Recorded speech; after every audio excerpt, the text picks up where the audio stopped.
శుక్రవారం వరలక్ష్మీ వ్రతము అని ఒక వ్రతం చేస్తూ ఉంటారు. ఆ వరలక్ష్మీ వ్రతం చేసేటప్పుడు అసలు ఆ వ్రతాన్ని ఎలా చెయ్యాలి అనేటటువంటి కల్పం ముందు ఒకసారి చదువుకుంటే వ్రతం చేసేటప్పుడు సాధ్యమైనన్ని దోషాల్ని పరిహరించడానికి అవకాశం ఉంటుంది. అలాగే సత్యనారాయణ స్వామి వారి వ్రతం చెయ్యాలి అని సంకల్పం చేసుకున్న వాళ్ళు సత్యనారాయణ స్వామి వారి వ్రత కథని ముందు చదువుకుంటే అందులో కల్పం తెలుస్తుంది. కల్పము అంటే అది చేయవలసినటువంటి విధానము. ఆ విధానము సక్రమంగా తెలిస్తే తప్ప అసలు ఆ వ్రతాన్ని నిష్టతోటి భక్తితోటి సక్రమంగా చేసుకోవడం అనేటటువంటిది సాధ్యం కాదు. సత్యనారాయణ స్వామి వారి వ్రత కథలో ఒక ప్రత్యేకమైనటువంటి విశేషం ఉంది. అది 5 అధ్యాయాలుగా విభాగం చేయబడి ఉంటుంది. అందులో మొట్టమొదటి అధ్యాయం దగ్గరికి వచ్చేటప్పటికీ అసలు ఆ వ్రతాన్ని ఎలా చెయ్యాలి అనేటటువంటి విధి విధానాల గురించి పేర్కొనడం జరిగింది. అది చెప్పిన వారెవరు అంటే సాక్షాత్తు శ్రీమన్నారాయణుడే దాన్ని ఉపదేశం చేశాడు. ఎందుకు చేయవలసి వచ్చింది అంటే ఒకానొకప్పుడు కలియుగంలో ఉండేటటువంటి జనులు పడుతున్నటువంటి బాధల్ని దృష్టిలో పెట్టుకున్నవాడై నారదుడు ఆ విషయాన్ని స్థితికర్త కనుక శ్రీ మహావిష్ణువుకి నివేదించాడు. ఏమి నివేదించేటప్పుడు బ్రహ్మగారికో పరమశివుడికో నివేదించకుండా శ్రీ మహావిష్ణువుతో ఎందుకు నివేదించాలి అంటే శ్రీ మహావిష్ణువుకి తత్వతః ఒక లక్షణం ఉంటుంది. ఏమిటి ఆ లక్షణము అంటే ఆయన ఎప్పుడూ కూడా ఈ లోకములను రక్షించవలసినటువంటి కర్తవ్యాన్ని చొరగొన్నవాడై ఉంటాడు. అందుకే మీకు భాగవతంలో గజేంద్ర మోక్షణ ఘట్టంలో గజేంద్రుడు ఏ దేవత పేరు పెట్టి పిలవకుండా శరణాగతి చేసినప్పటికీ కూడా రక్షించవలసినటువంటి కర్తవ్యం శ్రీ మహావిష్ణువు మీద ఉంటుంది. కాబట్టి ఆయన బయలుదేరి రావడం జరిగింది. విష్ణువు లోక సంరక్షకుడు కాబట్టి ఆయన జోక్యం చేసుకోవాలి. కలియుగంలో ఉండేటటువంటి జనులు బాధపడుతున్నారు అన్న విషయం మీకు ఏ పురాణం చదివినా కనపడుతుంది. ఎందుకు బాధపడాలి కలియుగంలో జనులు అంటే దానికి కారణం పాపజీవనము ఎక్కువగా ఉంటుంది అని. పాపజీవనం ఎందుకు ఎక్కువ ఉంటుంది అంటే కలిపురుషుని యొక్క ఉద్ధతి ఎక్కువగా ఉంటుంది. కలిపురుషుడు ఎంతసేపు ఎటువంటి బుద్ధి ప్రచోదనం చేస్తాడంటే ఇంద్రియములతో సుఖాన్ని అనుభవించు, ఈ శరీరంతో సుఖాన్ని అనుభవించు, శాస్త్రం గురించి పెద్ద పట్టింపు పెట్టుకోకు అన్న విషయాన్ని ఎక్కువగా ప్రచోదనం చేస్తాడు. దానివల్ల ఇంద్రియ సుఖాల మీద ఉన్నటువంటి మమకారం, లౌల్యం నిజానికి శాస్త్రాన్ని పాటించడం మీద, విహిత కర్తవ్యం మీద నిలబడడం కష్టమై ఉంటుంది. పాపము ఎక్కువ అవుతుంది కాబట్టి దుఃఖము కూడా ఎక్కువగా ఉంటుంది. అది యుగము యొక్క లక్షణము. యుగము యొక్క లక్షణం అటువంటిదైనా మరి జనులు బాధపడకుండా రక్షించవలసిన కర్తవ్యం కూడా శ్రీ మహావిష్ణువు మీద ఉంది. కాబట్టి మీరు దీనికి ఏ పరిష్కారం చెప్తారో యుగానికి అది లక్షణమైనప్పుడు కలిపురుషుణ్ణి నిగ్రహించడం కుదరదు. నువ్వు అలా ప్రవర్తించకు అనడం భగవంతుడు కూడా చెయ్యడు. మరి కలిపురుషుణ్ణి నిగ్రహించకపోతే మరి జనులను ఉద్ధరించడం ఎలా అంటే ఇందులో ఒక చమత్కారం ఉంది.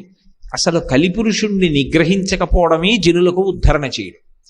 అదేమిటండి మరి కలిపురుషుడు పాపజీవనం వైపుకి ఎక్కువగా బుద్ధిని మరలుస్తాడు అంటున్నారు కదా, మరి భగవంతుడు ఎందుకు కలిపురుషుణ్ణి నిగ్రహించడు అంటే కలియుగంలో పుణ్యకార్యం చేయడం చాలా కష్టం కనుక, మనసు నిలబడదు కనుక భగవంతుడు ఒక అనుగ్రహాన్ని ఇచ్చాడు. కలియుగంలో త్రికరణ శుద్ధిగా అంటే మనస్ఫూర్తిగా ఒక మంచి పని చెయ్యాలని సంకల్పం చేశాడు అనుకోండి, ఆయన ఆ పని చేసేశాడు అని ఖాతాలో వేస్తారు. నేను త్రికరణ శుద్ధిగా కాశీ వెళ్ళి గంగా స్నానం చెయ్యాలి అని కోరుకున్నాను అనుకోండి, నేను కాశీ వెళ్ళానా వెళ్ళలేదా కాదు, నేను కాశీ వెళ్ళి గంగా స్నానం చేసినట్టే నా ఖాతాలో వేస్తారు. అలా వేస్తారు కదా అని ఏదో పైకి మాట అనుకుంటే సరిపోదు. త్రికరణ శుద్ధిగా మనసులో సంకల్పం చేస్తే ఆయన ఆ కార్యం చేశాడన్న పుణ్యాన్ని ఖాతాలో వేస్తారు. కలిపురుషుడి వలన పాపజీవనం ఎంతుంటుందో పుణ్య సముపార్జనకి అంత అవకాశం కూడా ఉంటుంది. కలిపురుషుడి ఉద్ధతి ఎక్కువ ఉంటుంది కాబట్టి కలియుగంలో సంకల్పం ఒక్కటి గట్టిగా చేస్తే చాలు, దాని వలన పుణ్యం వస్తుంది అన్నారు. అందుకే కలిపురుషుణ్ణి పరీక్షిత్ నిగ్రహించలేదు భాగవతంలో. కానీ మరి ఈ యుగంలో పాపములు ఎక్కువగా ఉండి దాని వలన దుఃఖం అనుభవిస్తుంటే ప్రజలని సంరక్షించవలసినటువంటి కర్తవ్యం సహజ సిద్ధంగా ఉన్నటువంటి విష్ణువు అనుగ్రహించాలి కదా. అందుకు అడిగాడు నారదుడు శ్రీ మహావిష్ణువు. అడిగితే విష్ణువు ఒక మాట చెప్పారు. కలియుగంలో సత్యనారాయణ వ్రతము అనబడేటటువంటి వ్రతం ఒకటి ఉన్నది. ఆ వ్రతము బహుగోప్యము, రహస్యము. అది ఇప్పటిదాకా లోకంలో నానుడిలో లేదు. ఆ వ్రతాన్ని ఎవరైనా ఆచరిస్తే వారికి భగవంతుని యొక్క అనుగ్రహము కలుగుతుంది. అనుగ్రహము కలిగినటువంటి కారణం చేత దుఃఖమునకు కారణమైనటువంటి ప్రతిబంధ స్వరూపమైనటువంటి పాపము తొలగుతుంది. తొలగి ఈశ్వరానుగ్రహం చేత వాళ్ళు అనుకున్నటువంటి అవసరాలు ఏ ఉన్నాయో ఆ అవసరాలు సిద్ధిస్తాయి. దాని వలన మనశ్శాంతి పొందుతాడు.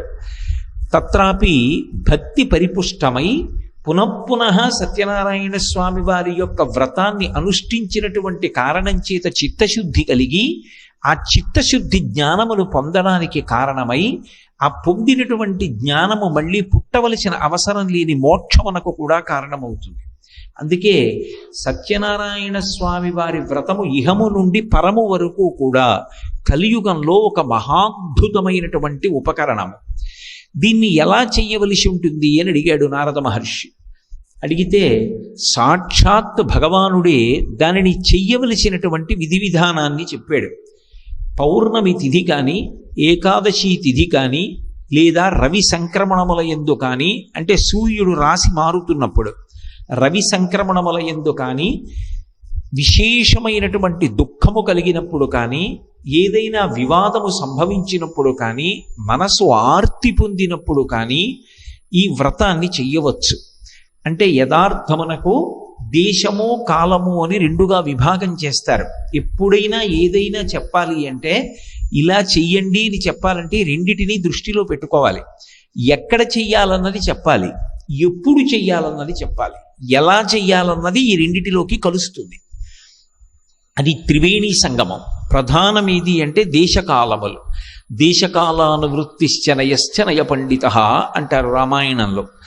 దేశము కాలము చెప్పకపోతే అది పూర్ణత్వాన్ని పొందదు.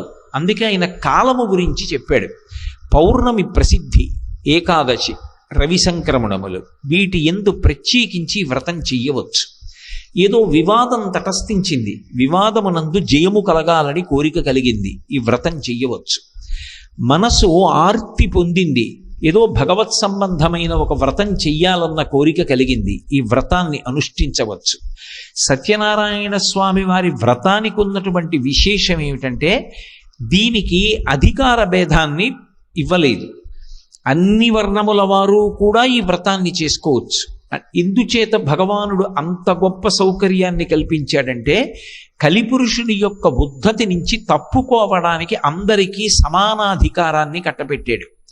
ఇది వేదం ఎవరికి విషయంలో ఇచ్చింది అంటే ఒక్క గోపూజ విషయంలో ఇచ్చింది.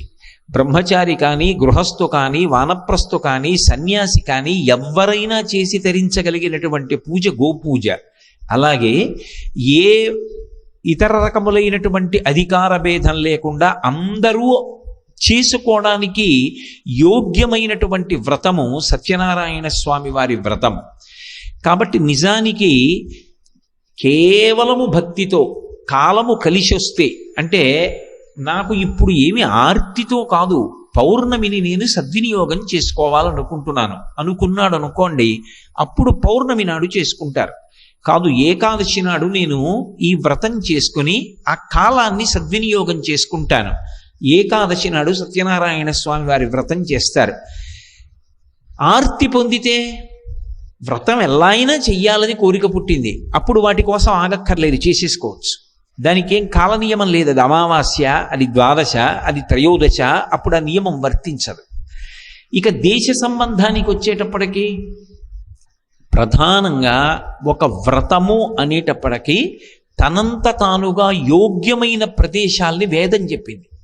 యజ్ఞం చెయ్యడానికి కానీ, వ్రతం చేయడానికి కానీ అత్యంత శ్రేష్టమైనటువంటి ప్రదేశములుగా, పరమ పవిత్రములైనటువంటి ప్రదేశములుగా చెప్పబడినటువంటివి 3 ఉన్నాయి లోకంలో. అన్నిటికన్నా దేవాలయం కన్నా కూడా పవిత్రమైనటువంటి స్థలం ఏది అంటే గోశాల. గోశాలని మించినటువంటి పవిత్ర స్థలము ఈ భూమి మీద ఇంకొకటి ఉన్నది అని శాస్త్రములు చెప్పలేదు. అన్నిటికన్నా గొప్పది ఇది అంటే గోశాలయే. అందుకే గోష్ఠం అంటారు. గోష్ఠం అంటే గోవులు తిరిగిన ప్రదేశం. 84 లక్షల జీవరాశులలో 83,99,999 ప్రాణుల యొక్క మలమూత్రములు హేయములు, అవి దుర్గంధభూయిష్టములు. కానీ ఒక్క గోవు యొక్క మలమూత్రములు పరమ పవిత్రములు. ఎక్కడ గోవు యొక్క మలము మూత్రము పడ్డాయో అక్కడ పెరిగినటువంటి దర్భల్ని తీసుకొచ్చి యజ్ఞంలో వాడమని వేదం చెప్తోంది. గోవు తిరుగాడినటువంటి ప్రదేశము అంటే అంత పరమ పవిత్రం. గోష్ఠం అంటే గోవులు తిరిగిన ప్రదేశం. రెండోది, ఎప్పుడూ భగవత్ సంబంధమైనటువంటి మాటలు మాట్లాడేటటువంటి నోటి యందు నివాసం ఉండడం అనేటటువంటి ప్రశ్న రాదు. కాబట్టి యావత్ భూమండలంలో పరమ పవిత్రమైన మొదటి ప్రదేశం ఇది అంటే గోశాల. గోశాల యందు ఈ పని చెయ్యవచ్చు, ఈ పని చెయ్యరాదు అన్న పుణ్యకర్మ విభాగం లేదు. ఎంత గొప్ప పుణ్యకర్మకైనా సరే యోగ్యమైన మొదటి ప్రదేశం ఏది అంటే గోశాల. రెండవది ఏది అంటే నదీ తీరం. అందుకే మీరు చూడండి, పురాణాలని కావ్యాలని మీరు పరిశీలనం చేస్తే మహారాజ్యములను ఏరినటువంటి వారు, రాజధానులు ఉన్నవారు, పెద్ద పెద్ద హర్మ్యముల యందు నివసించినటువంటి చక్రవర్తులు కూడా యజ్ఞయాగాది క్రతువులు ఎక్కడ చేస్తారు అంటే నదీ తీరంలో చేస్తారు. పరీక్షిత్ యజ్ఞయాగాదులు చేస్తే గంగా తీరంలో చేశాడు. దశరథ మహారాజు గారు యజ్ఞం చేస్తే సరయూ నదీ తీరంలో చేశాడు. నదీ తీరం అత్యంత శ్రేష్టమైనటువంటి ప్రదేశం. నదీ తీరమునందు వ్రతము చెయ్యవచ్చు. మూడవది తులసి బృందావన.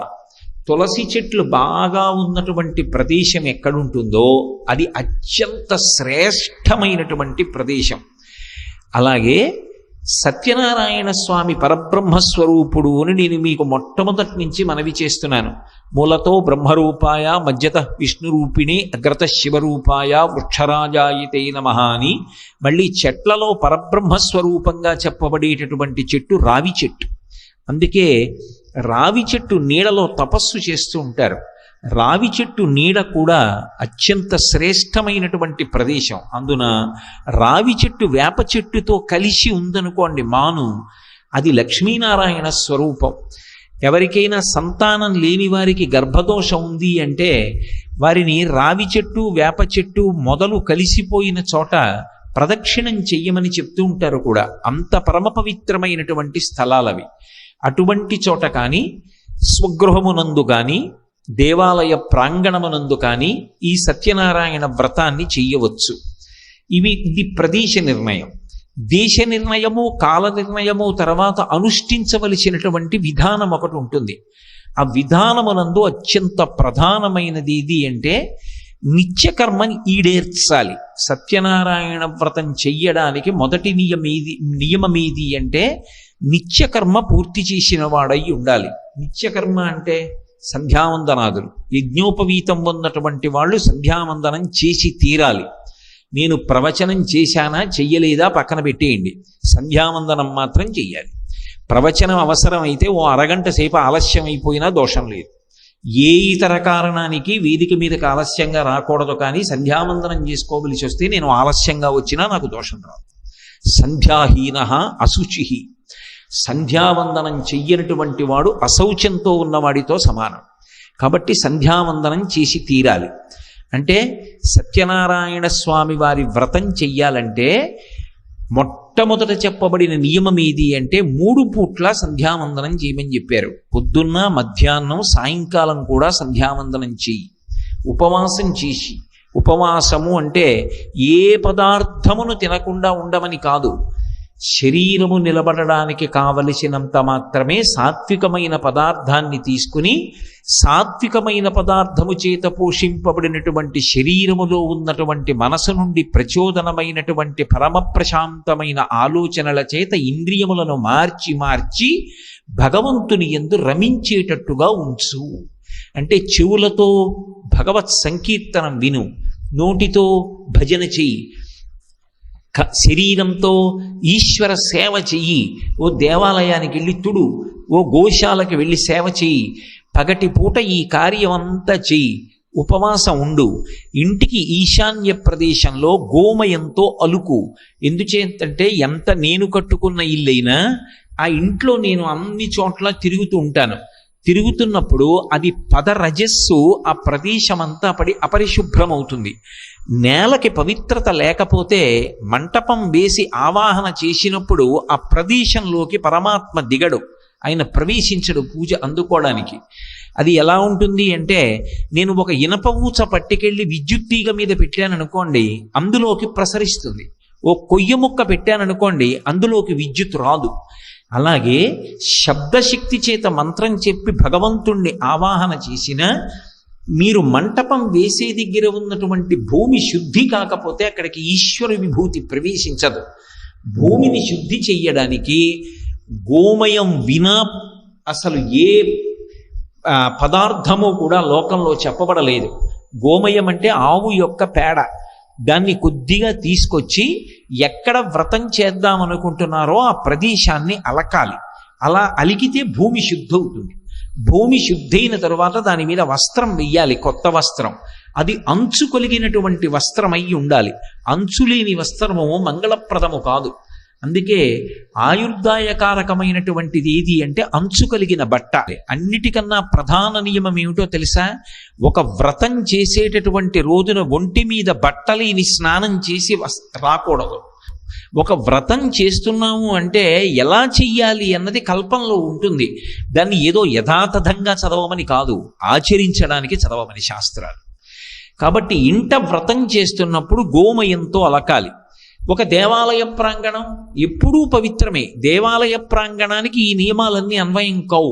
నేను చెప్తున్నది ఇంటి దగ్గర వ్రతం చేసినప్పుడు గోమయంతో అలికి దాని మీద వస్త్రం వేసి, వస్త్రం మీద తండుల రాశి పోసి, తండుల రాశి మీద కలశ ఉంచి, ఆ కలశ ఉంచేటప్పుడు శక్తిని తక్కువ చేసుకుని చెయ్యకూడదు. ఎందుకంటే ఒక్క సత్యనారాయణ స్వామి వారి వ్రతంలో ఒక విశేషం ఉంది. అంతా అయిపోయిన తరువాత వ్రత మంటపాన్ని దానం చేసేయాలి బ్రాహ్మణుడికి. నేను ఇంటికొచ్చే వాళ్ళందరూ చూడాలని చెప్పి అష్టలక్ష్మి వెండి చెంబోటి అక్కడ పెట్టి మంటపదానం చేసేటప్పుడు చెంబు తీసేసుకున్నాను అనుకోండి, అప్పుడు దోషం అవుతుంది వ్రతం. పెట్టమని ఎవడు చెప్పాడు? దానం చేయకుండా చెంబు తీసేసుకోమని ఎవడు చెప్పాడు?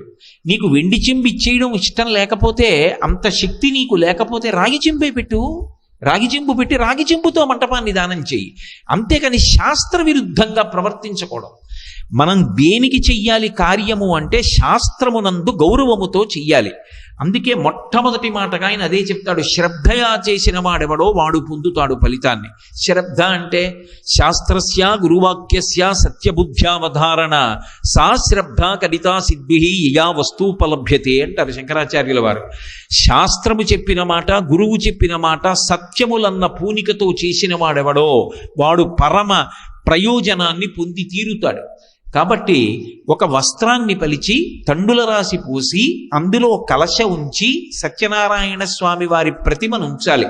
అందరూ బంగారు కలశనే ఉంచక్కర్లేదు, మన శక్తిని బట్టి. ఒకరు బంగారు కలశ ఉంచవచ్చు, ఒకరు వెండి కలశ పెట్టచ్చు, ఒకరు రాగి కలశ పెట్టచ్చు. శాస్త్రం ఎంత కింద వరకు వచ్చేస్తుంది అంటే, ఒకవేళ నీకు అంత లేకపోతే మట్టి కలశ పెట్టు అంటూ.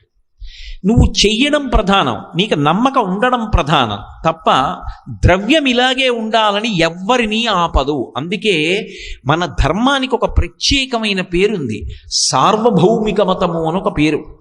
చాలామంది సార్వభౌమిక మతము అంటే ఏమనుకుంటారంటే ఇది సార్వభౌమత్వము కలిగినది అనుకుంటారు. అది కాదు దాని అర్థం. సర్వభూమికల యందున్న వారిని ఉద్ధరించున్నది అని దాని అర్థం. ఒకడు మహదైశ్వర్యవంతుడు ఉంటాడు, ఒకడు నిర్ధనుడు ఉంటాడు. కానీ ఇద్దరినీ పక్కపక్కనే కూర్చోబెట్టి వ్రతం చేయించవచ్చు. వాడు మట్టి పిడత పెట్టి చేశాడు, ఈయన బంగారు పాత్ర పెట్టి చేశాడు.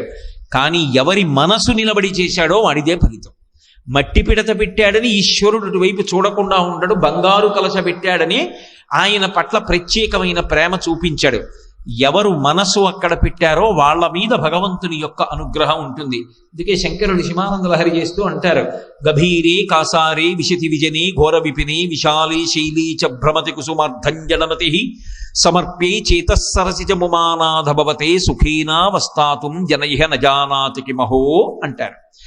ఒకవేళ ఏమండి మాకు యజ్ఞోపవీతం లేదు, మేము సంధ్యావందనం చేసే అధికారం లేదు, అప్పుడు మేమేం చెయ్యాలి? ఇంటి దగ్గర వ్రతం చేస్తున్నప్పుడు పగల ఉపవాసం ఉండి సాయంకాలం వ్రతం చెయ్యాలంటే, అంటే ఎవరికి ఉపనయనం లేదో, ఎవరు సంధ్యావందనం చేయరో వాళ్ళు దేనికి తక్కువ అని శాస్త్రం చెప్పలేదు.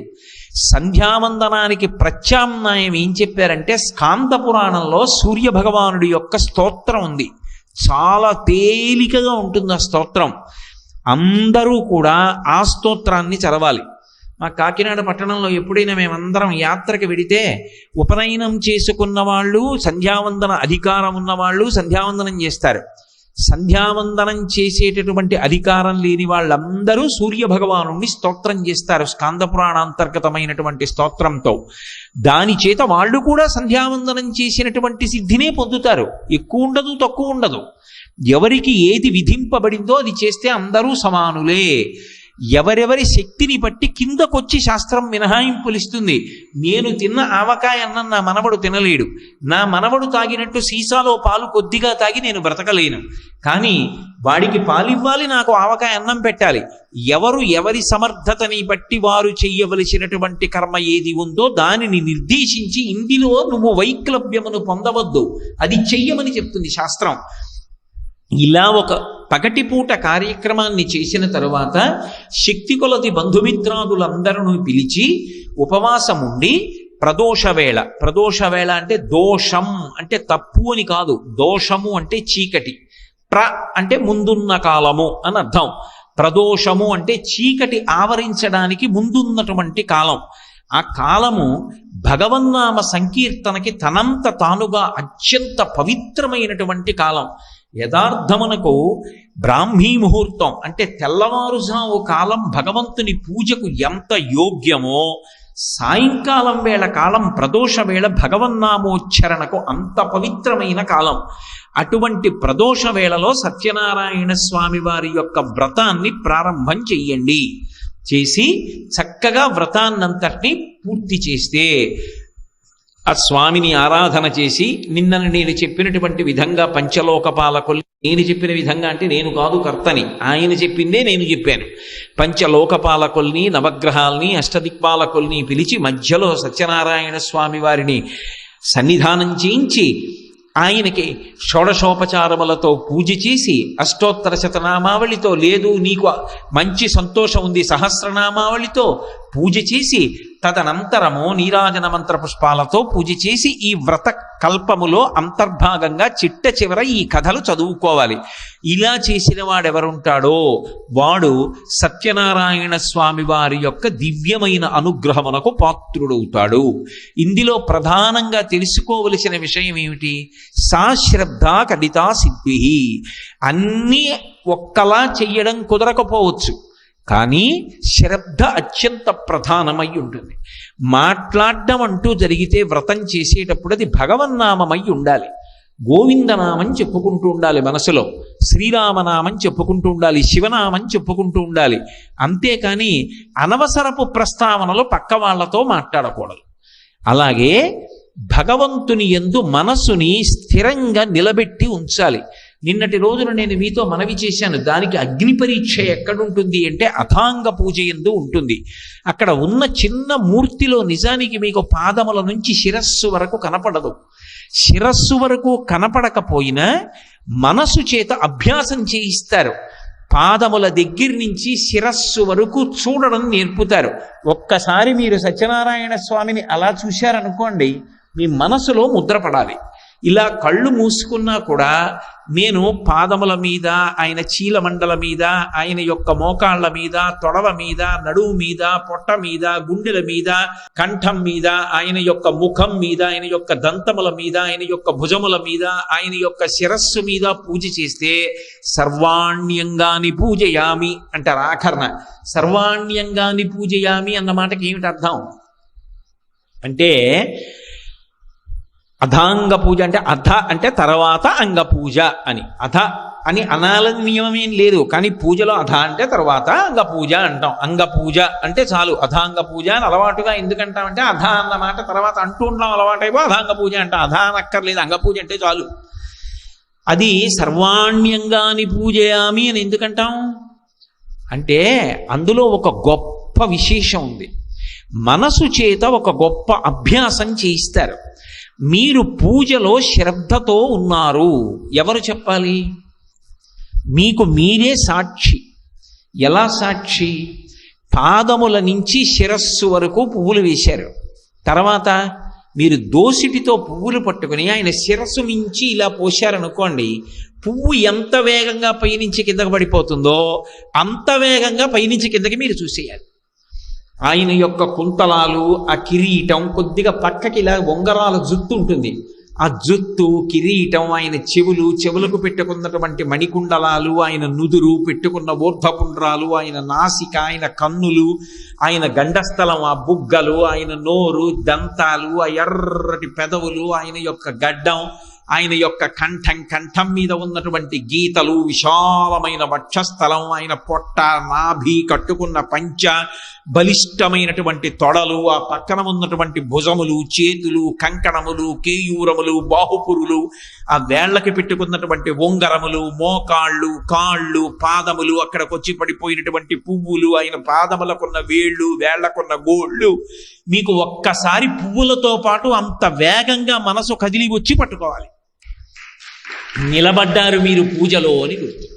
అలా నిలబడలేదనుకోండి, గోవిందా గోవిందా అనుకోవాలి. అప్పుడు ఏమవుతుంది? వ్రతభంగంబులు మానునట్టి వరదున్ వామాక్షులిక్షించియున్. నువ్వు అలా చూడని దోషం పోయి చూసినట్లు అవుతుంది. అది కలియుగంలో పరిహారం. అందుకు మధ్యలో గోవిందా గోవిందా అనిపిస్తుంటారు. ఎందుకు అంటే దోష పరిహారం చేయిస్తూ ఉంటారు. ఆయన కష్టపడి మైకు పట్టుకు చెప్తున్నారు, కానీ ఆయన చెప్తున్నది అందరూ సమాన స్థాయిలో అందుకోగలరా? అందుకోలేకపోవచ్చు. ఎవరైనా ఒకవేళ అందుకోలేకపోతే సర్వభూమికలలో ఉన్నవాడిని ఉద్ధరించాలి. బ్రహ్మస్థానంలో ఉన్నవారు, బ్రహ్మస్థానం అంటే చతుర్ముఖ బ్రహ్మగారు ఆవహించి ఉన్నట్లు, వారిని అందుకే నింద చేయడం కానీ విమర్శించడం కానీ తొందరపడి మాట్లాడడం కానీ చేయకూడదు. అప్పుడు వారు గోవిందా అంటారు. మనం గోవిందా అంటే చాలు, తద్దోషం పరిహారం అవుతుంది, మనం చేసినట్టే. అలాగని గోవిందా అంటే సరిపోతుంది కదండి అని మనసు ఎక్కడో పెట్టే ప్రయత్నం చేయకూడదు. మనసుని ప్రయత్నపూర్వకంగా తీసుకొచ్చి మంత్రభాగంతో సమన్వయం చేసుకుని అక్కడే పెట్టు సుమా. వ్రతకల్పమునందు మొట్టమొదటి అధ్యాయంలో ఇంత జాగ్రత్తనంతటినీ కూడా చిన్న చిన్న మాటలలో విశ్లేషించి చెప్పాడు ఆయన. ఇది నువ్వు చెయ్యగలిగితే కలిపురుషుని యొక్క ఉద్ధతి వలన చేసినటువంటి పాపములు ప్రతిబంధకములై నువ్వు పడుతున్నటువంటి బాధలకు నివారణ కల్పించి నీకు సుఖము కలగడానికి కావలసినటువంటి వ్యవస్థని నేను ఏర్పాటు చేస్తాను. అక్కడతో ప్రథమాధ్యాయం అయిపోయింది. అంటే ఇప్పుడు కల్పాన్ని ఎంత గొప్పగా బిగిస్తున్నారో, ఎవరు దీన్ని మొట్టమొదట చెప్పిన వారు? ఇలా చెయ్యండి ఈ వ్రతాన్ని అని ఎవరు చెప్పారు? సామాన్యుడైన వాడు చెప్పలేదు. ఇది సాక్షాత్తు ఈశ్వర ప్రోక్తము. దీన్ని చెప్పింది పరమేశ్వరుడు చెప్పాడు, శ్రీమన్నారాయణుడు చెప్పాడు. దేని చేత చెప్పాడు? పరమ దయతో చెప్పాడు. అరే వీళ్ళకు ఒక పరిష్కారం చెప్పకపోతే పాడైపోతారు. కలిపురుషుని యొక్క ఉద్ధతి వలన దోషభూయిష్టమైన జీవితాన్ని పొంది బాధలు పడుతున్నారే, వీళ్ళని నేను ఉద్ధరించాలి, కాబట్టి దానికి విరుగుడు చెప్తాను అని ఎలా చెయ్యాలో దేశకాలముల దగ్గర నుంచి మొట్టమొదట చెప్పాడు. చెప్పిన తరువాత ఇది చేసిన వాడెవరు? ఎవరో ఒకడు చేసి ఉండాలిగా మొట్టమొదట. ఎవరు చేసినవాడు? ఈ వ్రత విధానానికి సంబంధించిన కథలో ఒక అద్భుతం ఉంది. కొందరికి పేర్లు చెప్పారు, కొందరికి పేర్లు చెప్పలేదు. చెప్పడంలోనూ విశేషం ఉంది, చెప్పకపోవడంలోనూ విశేషం. మొట్టమొదటి అధ్యాయం పూర్తయి రెండో అధ్యాయం ప్రారంభం కాగానే ఈ వ్రతాన్ని చేసిన వాడెవరు అంటే ఒక బ్రాహ్మణుడు చేశాడు. ఒక బ్రాహ్మణుడు చేశాడు అన్నారు, ఆయన పేరు చెప్పలేదు. ఎందుకు చెప్పలేదు అంటే బ్రాహ్మణుడు ఎవరైనా సరే ఇటువంటి జీవనాన్ని పొంది ఉంటేనే. అందుకే సంతోషోహి ద్విజన్మనాం అంటారు వ్యాసుల వారు. అటువంటి లక్షణములతోనే ఉంటాడు బ్రాహ్మణుడు. కాబట్టి పేరుతో సంబంధం ఏమీ చెప్పం. కాబట్టి బ్రాహ్మణుడు చేశాడు. ఎందుకు చేశాడు అంటే ఆయన కాశీపట్టణంలో ఉండేవాడు. కాశీపట్టణంలో ఉండి నిర్ధనుడై పరమదరిద్రాన్ని అనుభవించి ఏ భోగభాగ్యాలు జీవితంలో అనుభవించకుండా చాలా కష్టపడుతున్నాడు. చాలా కష్టపడడం ఒకెత్తు, చాలా కష్టపడుతూ కూడా అసలు సుఖముల యందు ఏ విధమైనటువంటి అనురక్తి లేకపోవడం ఒకెత్తు. ఇది చాలా చాలా గంభీరమైన విషయం ప్రస్తావిస్తున్నాను సుమండి. నేను చాలా కష్టాలు పడుతూ కూడా సుఖమన్న దాని మీద వెంపర్లాట లేని వాళ్ళు కొంతమంది ఉంటారు. కుచేలుడు లాంటి వారు. కుచేలుడికి ఏమీ లేదు, కానీ ఆయనకి ఇది ఉండాలన్న కోరిక లేదు. బ్రహ్మజ్ఞాని. ఆయన ఎప్పుడూ కూడా దొరికిన దానితో తృప్తిపడి పరమ సంతోషంగా జీవనం చేసేస్తాడు. ఇంద్రియములను గెలిచిన వాడు కుచేలుడు అంటే సామాన్యుడు కాదు, మహానుభావుడని వర్ణించారు పోతన గారు. బ్రహ్మజ్ఞాని. అటువంటి వాడు కనుక ఆయనకి సుఖాలు పొందాలన్న అపేక్ష లేదు. కానీ ఇక్కడ బ్రాహ్మణుడు అలా కాదు. కాశీపట్టణంలో ఉన్న బ్రాహ్మణుడికి నిర్ధనుడిగా ఉండాలన్న కోరిక లేదు, దరిద్రం అనుభవించాలన్న కోరిక లేదు, చక్రవర్తిలా భోగాలు అనుభవించాలనుందా? అది లేదు. మరి ఏముంది ఆయనకి అంటే తన భార్యా బిడ్డల్ని భిక్షాటన చేసి పోషించవలసిన అవసరం లేకుండా కనీసం తాను అన్నం తిందాము అనుకుంటే ఇంట్లో పదార్థాలు ఉండాలి. అది గృహస్థుకు ఉండవలసిన ధర్మం.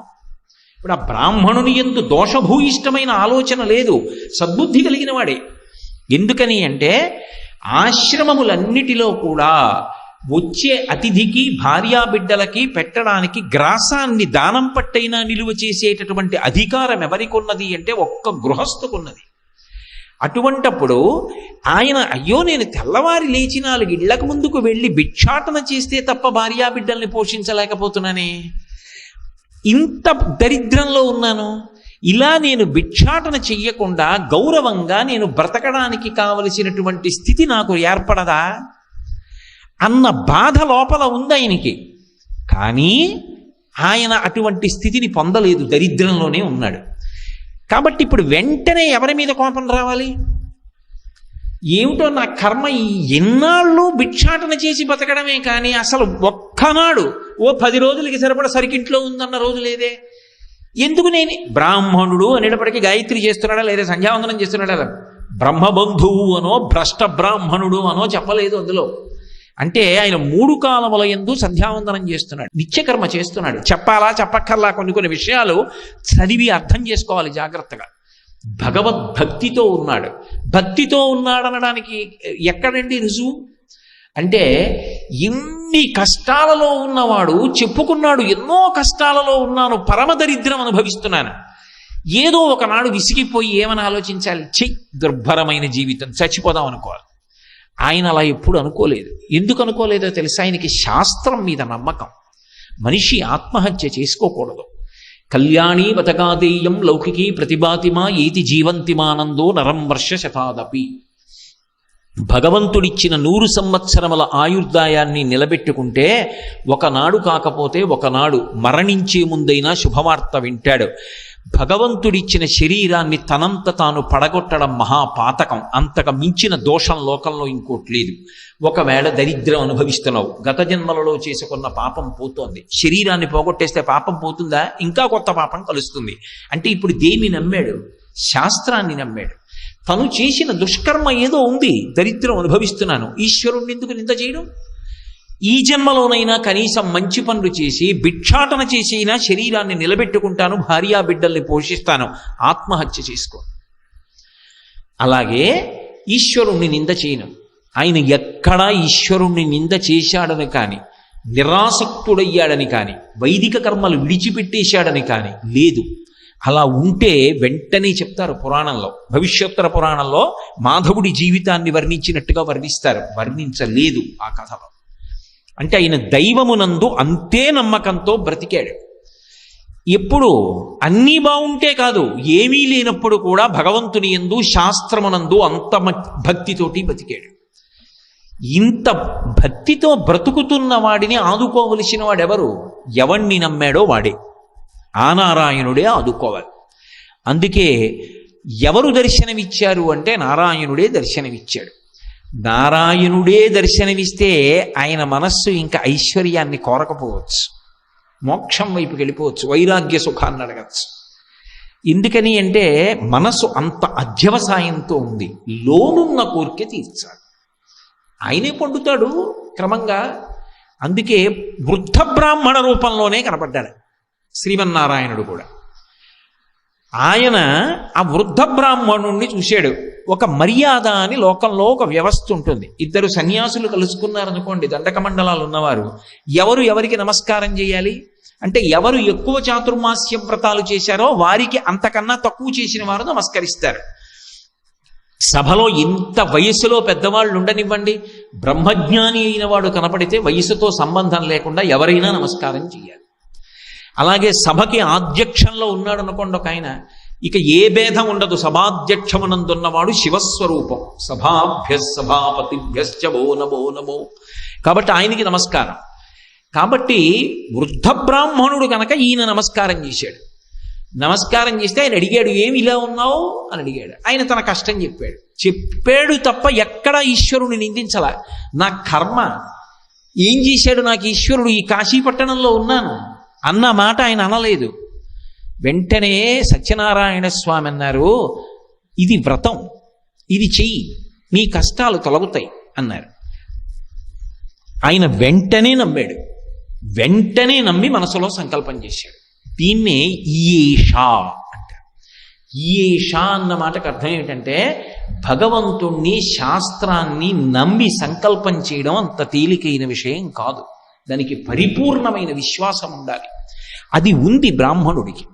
అందుకని వెంటనే సంకల్పం చేశాడు, నేను రేపు సత్యనారాయణ వ్రతం చేస్తాను, ఆయన ఎలా చెప్పాడో అలా చేస్తాను, కానీ నిర్ధనుణ్ణి, నా దగ్గర ఏమున్నాయి సంబారాలు ఏం లేవు, కానీ ఇవి కొనుక్కోవడానికి కావలసినటువంటి ద్రవ్యము నేను రేపు భిక్షాటన చేసినప్పుడు నాకు లభించేటట్టుగా ఈశ్వరా చెయ్యి అని ఓ నమస్కారం చేశాడు. చేసి భిక్షాటనగా బయలుదేరాడు. ఆయనకి ప్రతిరోజు ఎంత వస్తుందో అంతకన్నా ఎక్కువే వచ్చింది ఆ రోజున. అంటే మొట్టమొదటి సంకేతం కనపడింది, నమ్మిన వాడికి నమ్మినంత. నా సంకల్పం వలన కాదు నేను క్షేత్రానికి వెళ్ళేది, నా సంకల్పమునకు ఈశ్వరానుగ్రహం కలిస్తే. సంకల్పమునకు ఈశ్వరానుగ్రహం ఎందుకు కలుస్తుంది? కచ్చిదాశాస్తి దేవానాం ప్రసాదం పార్థివాత్మజ కశ్చిత్ పురుషకారంచ దైవంచ ప్రతిపద్యతే అంటుంది సీతమ్మ రామాయణం సుందరకాండలో. సంకల్పము పరిశుద్ధమైనదైతే పరమేశ్వరుడి అనుగ్రహం కలుగుతుంది. బ్రాహ్మణ సంకల్పం పరిశుద్ధము, ఈశ్వరానుగ్రహం కలిగింది. అది బ్రాహ్మణ్యం. ఇప్పుడు కలిసింది, ఆయన వ్రతం చేశాడు. రాగానే ఇప్పుడు ఎందుకులే వ్రతం, మళ్ళీ 10 రోజులు పోయిన తర్వాత ఇంకా కొంత వచ్చిన తర్వాత ఇంకా బాగా చేసుకుంటాను అనలేదు.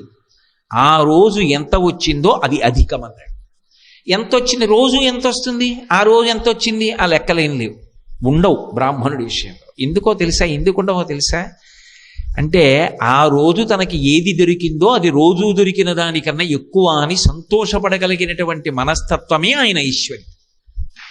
సంతోషోహి ద్విజన్మనాం, అది బ్రాహ్మణ్యం అంటే. కాబట్టి ఆయన వ్రతం చేసేశాడంతే. ఏది ఉందో దానితో చెయ్యి, మట్టి పిడతతో చెయ్యి వద్దన్నాడు ఆయన. శాస్త్రం ఆయనకి తెలుసు కాబట్టి దాని ప్రకారం పరమభక్తి శ్రద్ధలతో వ్రతం చేసుకున్నాడు. ఏదో వాళ్ళని అడిగాడు, 4 పువ్వులు తెచ్చుకున్నాడు. అంతేగాని ఉదయం కాసేపు వ్యాయామం కోసం నడవడానికి ఎడుతున్నాన్ని జేబులో ప్లాస్టిక్ కవర్ ఎట్టుకుని కర్రట్టుకుని వాడు నిద్రలేవకముందు వాడింట్లో కొమ్మ వీడుంచేసి వీడి ఆ పువ్వులన్నీ పట్టుకొచ్చి దొంగ పూలతో పూజ చేస్తే ఈశ్వరుడు సంతోషిస్తాడా? నిద్ర లేచి వాడు ఏడవడు, చెట్టు పెంచుకున్నవాడు. అదే ఆ పువ్వులు తెచ్చుకునే విధానం. భక్తితో ఒక్క పువ్వు పట్రా, వాళ్ళ ఇంట్లో అడిగి 4 తులసి దళాలు తెచ్చుకో చాలు. అవి కూడా లేకపోతే ఓ అక్షత వెయ్యి. ఏవో ఒకటి పట్టుకొస్తే తప్ప నేను ఒప్పుకోనని ఎందుకంటాడండి? ఇవన్నీ ఆయనవి, కొత్తగా నీ సృష్టించినవి ఉన్నాయి కనుక. ఆయనకి కావలసింది భక్తి. వటుర్వా గేహీవా యతిరిపి జటీవా తదితరో నరోవా యక్కశ్చిత్ భవతు భవతింతేన భవతి యదీయం హృత్పద్మం యది భవదీనం పశుపతి తదీయస్త్వం శంభో భవసి భవభారంచ వాసి అంటారు శంకర భగవత్పాదులు. భక్తితో చేశాడు, పరమ సంతోషం. ఆ వ్రత ప్రసాదాన్ని తీసుకున్నాడు. అదే సమయానికి ప్రదోషం వేళ కథ చేస్తున్నాడు, మరి ఉపవాసం ఉండి ఇంట్లో చేస్తున్నాడు కదూ. అటుగా ఒక కట్టెలు ప్రతిరోజు అరణ్యానికి వెళ్ళి కొట్టి తెచ్చి వీధులలో అమ్మేటటువంటి పరమనిర్ధనుడై దరిద్రం అనుభవించి కష్టపడుతున్నటువంటి ఒక వ్యక్తి అక్కడికి వచ్చాడు. బ్రాహ్మణ గృహం కదూ. ఆ కథ చమత్కారం గమనించాలి మీరు. మీరెవరండి? మిమ్మల్ని పిలవలేదుగా. పుల్లలు అమ్ముకునేవాడు నువ్వెందుకో వెళ్ళిపో అనలేదు. అంటే అది బ్రాహ్మణుడు ఎందుకు అవుతాడు? పరమ ప్రేమతో. కట్టెలు కొట్టి తేవడం అంటే మాటలండి. ప్రతిరోజు పొద్దున్నే అరణ్యానికి వెళ్ళి ఓ ఎండు చెట్టు ఒకటి వెతుక్కుని దాన్ని కొట్టి అది పడిపోయిన తర్వాత దాన్ని నరికి పుల్లలు పుల్లలుగా తయారు చేసి మూట కట్టి నెత్తి మీద పెట్టుకుని చీకటి పడిపోయే లోపల ఇంత బరువు తల మీద మోస్తూ ఆ కాష్టక్రేత అన్ని వీధులు తిరిగి చిట్ట చివరికి ఆ తల బరువు దించుకోవడానికి ఎవరికో ఒకరికి బేరం ఆడిన వాళ్ళకి అమ్మి ఆ వచ్చిన డబ్బుతోటి బియ్యం కొనుక్కుని ఇంటికెళ్ళి ఆ గంజో అన్నమో భార్యకి బిడ్డలకి పెట్టి తాను తినాలి. రోజు కట్టెలు కొట్టి కొట్టి మోసి మోసి ఆ ఒళ్ళు ఎంత పులిసిపోయిందో నిజంగా. సాయంకాలం వేళ అలా వెళ్ళిపోతున్నాడు. లేదు, ఆ కట్టెలమో పమ్మి వచ్చిన కొద్ది ధనంతో అలా వెడుతూ ఈ మంత్రభాగం విన్నాడు. ఆకర్షింపబడ్డాడు. ఏమిట్రా ఇది అనుకున్నాడు. ఆయన మనసుకి ఆర్ద్రత ఉంది. ఆర్ద్రత ఉంది కాబట్టి ఇది ఏమిటో చూస్తానని కూర్చున్నాడు. బ్రాహ్మణుడు నువ్వెందుకు అవతలకపో అనలేదు, కూర్చొనిచ్చాడు. వ్రతం అంతా అయిన తర్వాత తాను ప్రసాదం పుచ్చుకున్నాడు. వచ్చిన కాష్టక్రేతకి ఆ కట్టెల వ్యాపారికి కూడా పెట్టాడు. ఆయన తిన్నాడు. తానే భోజనం చేశాడో అందులోనే కొంత భోజనం ఆయనకి పెట్టాడు. ఆయన భోజనం చేశాడు. చేశాక అడిగాడు, ఏమిటిదని అడిగాడు.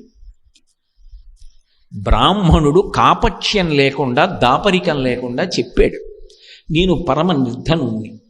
నాకు ఒక వృద్ధ బ్రాహ్మణుడు చెప్పాడు ఇలా చెయ్యమని, నేను చేశాను. కొంతకాలానికి బ్రాహ్మణుడు ఐశ్వర్యవంతుడయ్యాడు, సంతోషంగా ఉన్నాడు. కానీ ఆయన ఏమి భోగభాగ్యముల యందు మునిగిపోయి ఈశ్వరుణ్ణి మరిచిపోయాడని ఆ కథలో లేదు. అంటే తన అవసరములు తీరినా ఈశ్వరుడు ఎందే మనసు పెట్టుకొని ఉన్నాడు. బ్రాహ్మణుడు చెప్పిన మాట ఈ కట్టెలు కొట్టేటటువంటి వాడు విన్నాడు. విని ఆయన అన్నాడు, రేపు కట్టెలు అమ్మితే నాకు ఎక్కువ డబ్బు వస్తే నేను వ్రతం చేస్తానన్నాడు. వచ్చింది.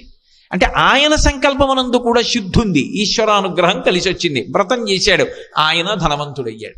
ఏమంటే ఈశ్వరానుగ్రహం కలగాలి, కానీ ఓడలు బళ్ళైపోతాయి, బళ్ళు ఓడలైపోతాయి. అంతే. 2వ అధ్యాయం సమాప్తం. ఏమిటి అర్థమైంది మీకు ఆ 2వ అధ్యాయంలో? అందులో ఒక పెద్ద రహస్యాన్ని దాచారు. మనకి విరాట్ స్వరూపాన్ని వర్ణిస్తూ ఒక మంత్రం చెప్తారు పురుష సూక్తంలో. బ్రాహ్మణోస్య ముఖమాసీత్ బాహూరాజన్యకృత ఊరు తదస్య యద్వైశ్య పద్భ్యాగం శూద్రో అజాయత అంటారు. మొట్టమొదటి వర్ణం వాడైనటువంటి బ్రాహ్మణుడు బ్రాహ్మణోస్య ముఖమాసీత్. ముఖం అంటే నోరు, ముఖమండలము అని అర్థం సంస్కృతంలో. ఈ ముఖమండలమంతా కూడా వేద పురుషుడికి బ్రాహ్మణులు. పాదములు 4వ వర్ణము వారు. గమనము అంటే ముందుకెళ్ళడం, కదలిక దేని మీద ఆధారపడుతుంది? పాదముల మీదే. ఏది దేనికన్నా తక్కువ కాదు. కానీ ఒక్కటి మీరు గమనించండి, తల ఆదేశించిన ఉత్తర క్షణంలో పాదములు కదులుతాయి. పాదములకు ఇబ్బంది కలిగిన ఉత్తర క్షణంలో శిరస్సు దాని గురించి శ్రద్ధ పెడుతుంది. ఇప్పుడు ఈ ప్రవచనం అయిపోయే పర్యంతం నా బుద్ధి, నా శిరస్సు ఆదేశం ఇవ్వదు, లే నడు అనదు, ఇలాగే కూర్చుంటుంది.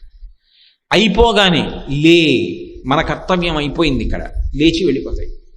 నా గమనం చేత నా గౌరవం ఉంటుంది. ఇక్కడికి రావలసిన సమయానికి నా కాళ్ళు తీసుకొస్తే గౌరవం, లేచిపోవలసినప్పుడు ఆ సమయానికి లేచిపోతే గౌరవం. అలాగే ఇంత కథలకు అని ఆజ్ఞాపించి 2 గంటలు కూర్చోపెట్టినటువంటి బుద్ధి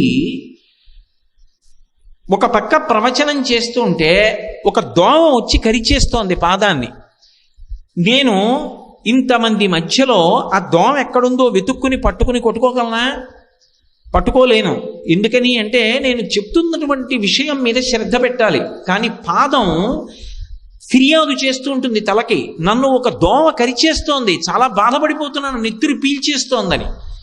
ఈ ప్రవచనం చేస్తూనే వెంటనే శిరస్సు అంటుంది, ఓ పాదమా బెంగ పెట్టుకోకు, ఓ కుడి పాదమా నువ్వులే, ఎడమ పాదానికి యువతల వైపు చీలమండ దగ్గర దోమ కరుస్తోందిట, నువ్వు కదిలి సభంతటికి కూడా అసహ్యంగా ఉండకుండా ఏదో ఒబ్బిడిగా పాదం కదిపినట్టుగా కదిపి పంచ అంచు వెనక నుంచి బొటనవేలుతో చీలమండ మీద రుద్ది దోమ పోయేటట్టు దురద పోయేటట్టు ఒక్కసారి గోకో అంటుంది.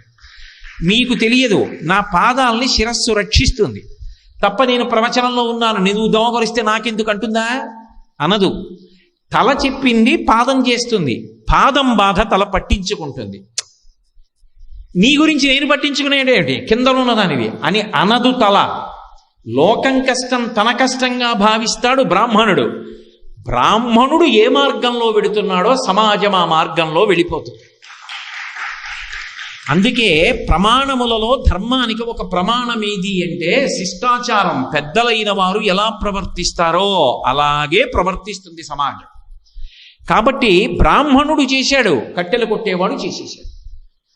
కాబట్టి సమాజము పరిపుష్టముగా ఉండాలి అంటే అందరినీ అక్కున చేర్చుకుని సలహా చెప్పగలిగిన ఉదార బుద్ధి కలిగిన వాడై ఎవరుంటాడు అంటే బ్రాహ్మణుడు ఉంటాడు. అలా సమాజాన్ని ఆదుకుంటాడు అన్నది ఆ కథకి అంతరార్థం. అలా ఉన్ననాడు ఇద్దరి మధ్య చక్కటి సమన్వయం ఉంటుంది, అలా నడుస్తుంది సమాజం. తల చెప్పినట్టు కాళ్ళు నడుస్తున్నాయి, శరీరం అంతా నడిచేసిందంతే. ఇంకా గమ్యాన్ని చేరిపోతారు. గమ్యం చేరడానికి ఈ రెండు అటువంటి సమన్వయంతో ఉండాలి. ముందు నమ్మకం ఎవరికి ఉండాలి అంటే బ్రాహ్మణుడికి ఉండాలి. తనకే నమ్మకం లేదనుకోండి, తాను చెప్తున్న మాట మీద తనకి నమ్మకం లేకపోతే అది ఫలించదు. మీకు నేను ఒక ఉదాహరణ చెప్తాను. రామచంద్రమూర్తి యుద్ధం చేస్తున్నారు, ఎందరో దేవతలు వచ్చి చూస్తున్నారు. తతో యుద్ధ పరిశ్రాంతం సమరే చింతయా స్థితం రావణంచాగ్రతో దృష్ట్వా యుద్ధాయ సముపస్థితం ఉపాగమ్య బ్రవిద్రామ అగస్త్యో భగవాన్ ఋషి. అందరితో పాటు అగస్త్యుడు వచ్చాడు. చూశాడు, అయ్యో రాముడు బడలిపోతున్నాడే, గబగబా దిగొచ్చాడు. రామ రామ మహాబాహో శృణు గృహ్యం సనాతనం. ప్రేమ, రామా రామా ఇలారా, రెండు మాటలు పిలిచాడు. ప్రేమ ఉందనుకోండి, రే నానా నానా ఇలారా అంటారు నా కొడుకుని. అలా రామా రామా ఇలారా. అగస్త్యో భగవాన్ ఋషి పిలిచి ఆదిత్య హృదయం పుణ్యం, నీకు ఆదిత్య హృదయం అనే మంత్రం ఇస్తున్నాను, జపం చెయ్యి, అపారమైన శక్తి పొంది రావణాసుర సంహారం చేసేస్తాం అన్నాడు. ఇప్పుడే గురుగారు యుద్ధం చేస్తుంటే అనలేదు రాముడు. గురువు శక్తి అటువంటిది. గబగబా వెళ్ళి విన్నాడు, ఉపదేశం పొందాడు. త్రిరాచమ్య శుచిర్భూత్వాధరురాదాయ వీర్యవాన్ రావణం ప్రేక్ష హృష్టాత్మా యుద్ధాయ సముపాగతిం. వెంటనే ధనస్సు పట్టుకుని యుద్ధానికి వచ్చాడు. బ్రహ్మాది దేవతలు నిలబడి చూస్తున్నారు ఏమవుతుంది యుద్ధం అని.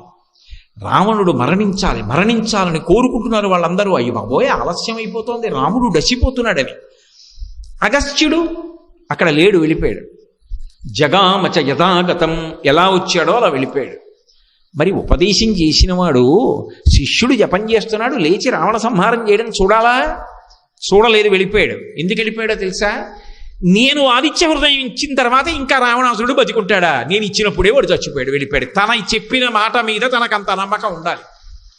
తనకే తను చెప్తున్న మాట మీద నమ్మకం లేకపోతే ఇక అవతల వాడికి ఏ గురి కుదురుతుంది?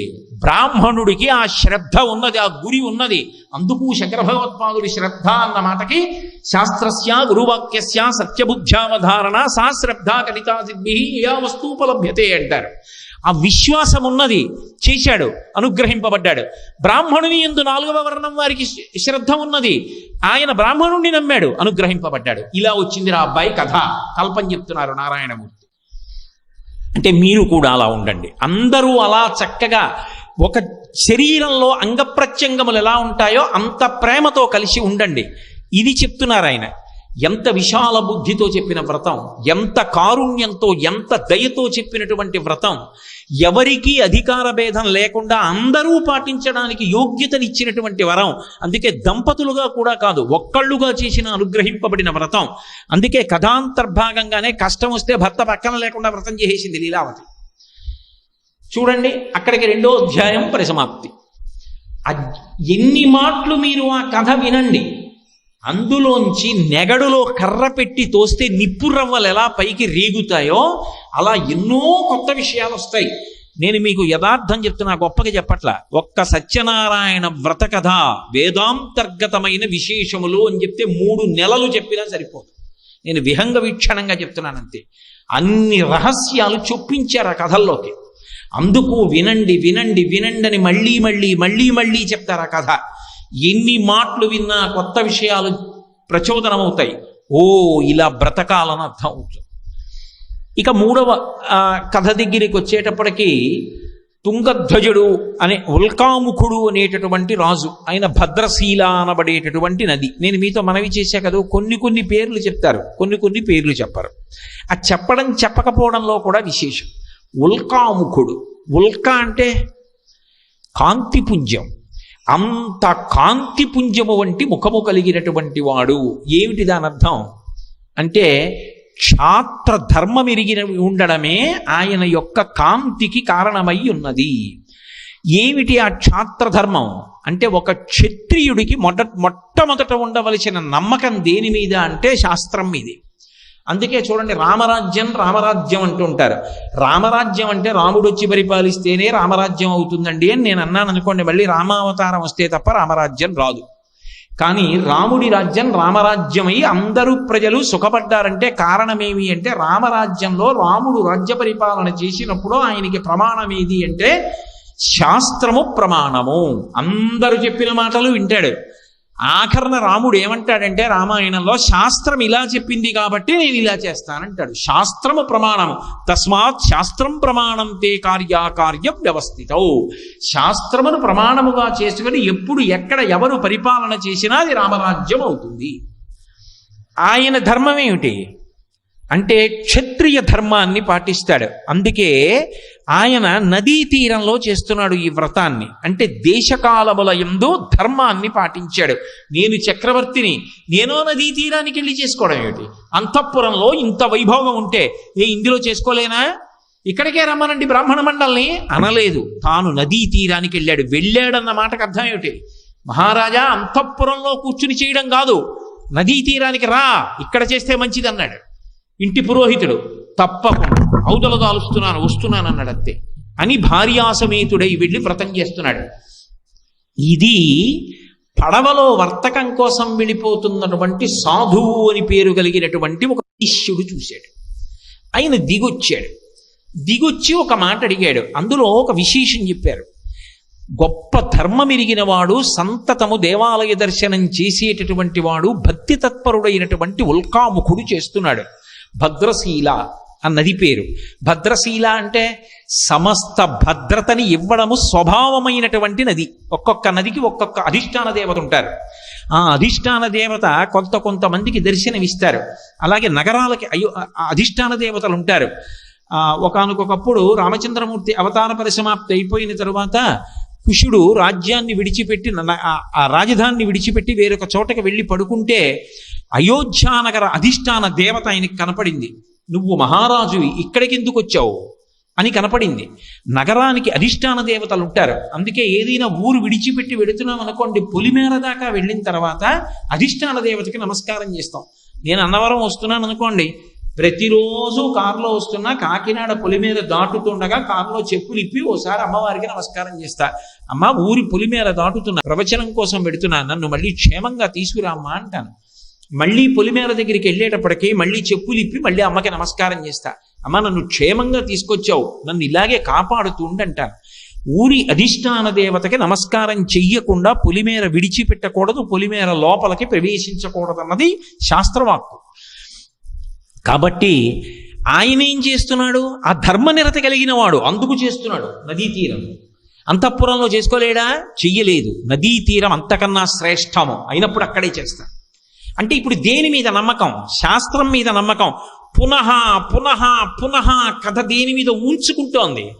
గురువాక్యము శాస్త్రవాక్యము నమ్మడం నేర్చుకో. జీవితంలో మళ్ళీ మళ్ళీ మళ్ళీ మళ్ళీ శ్రద్ధ గురించి మాట్లాడుతున్నారు ఆ కథలో. తప్ప నీ ఇష్టం వచ్చినట్టు ప్రవర్తించవద్దు. నేను ఇలాగే చేస్తానని చెయ్యవద్దు. ప్యాంటు చొక్కాతో చెయ్యకు. చక్కగా పంచకట్టుకో, చొక్కా తీ, బనీన్ తీ, ఉత్తరీయం వేసుకో. పురుషుడు వ్రతం చేసేటప్పుడు, ఈశ్వరారాధన చేసేటప్పుడు గుండెలు కనపడాలి ఈశ్వరుడికి. అలా కూర్చుని చెయ్యి తప్ప అలా చెయ్యవద్దు. అది దోషభూయిష్టం. ఎందుకు అలా చేస్తావు? అది తీసేయడంలో నీకు అభ్యున్నత ఉన్నది. అది నిన్ను కాపాడుతుందా? కాపాడదు.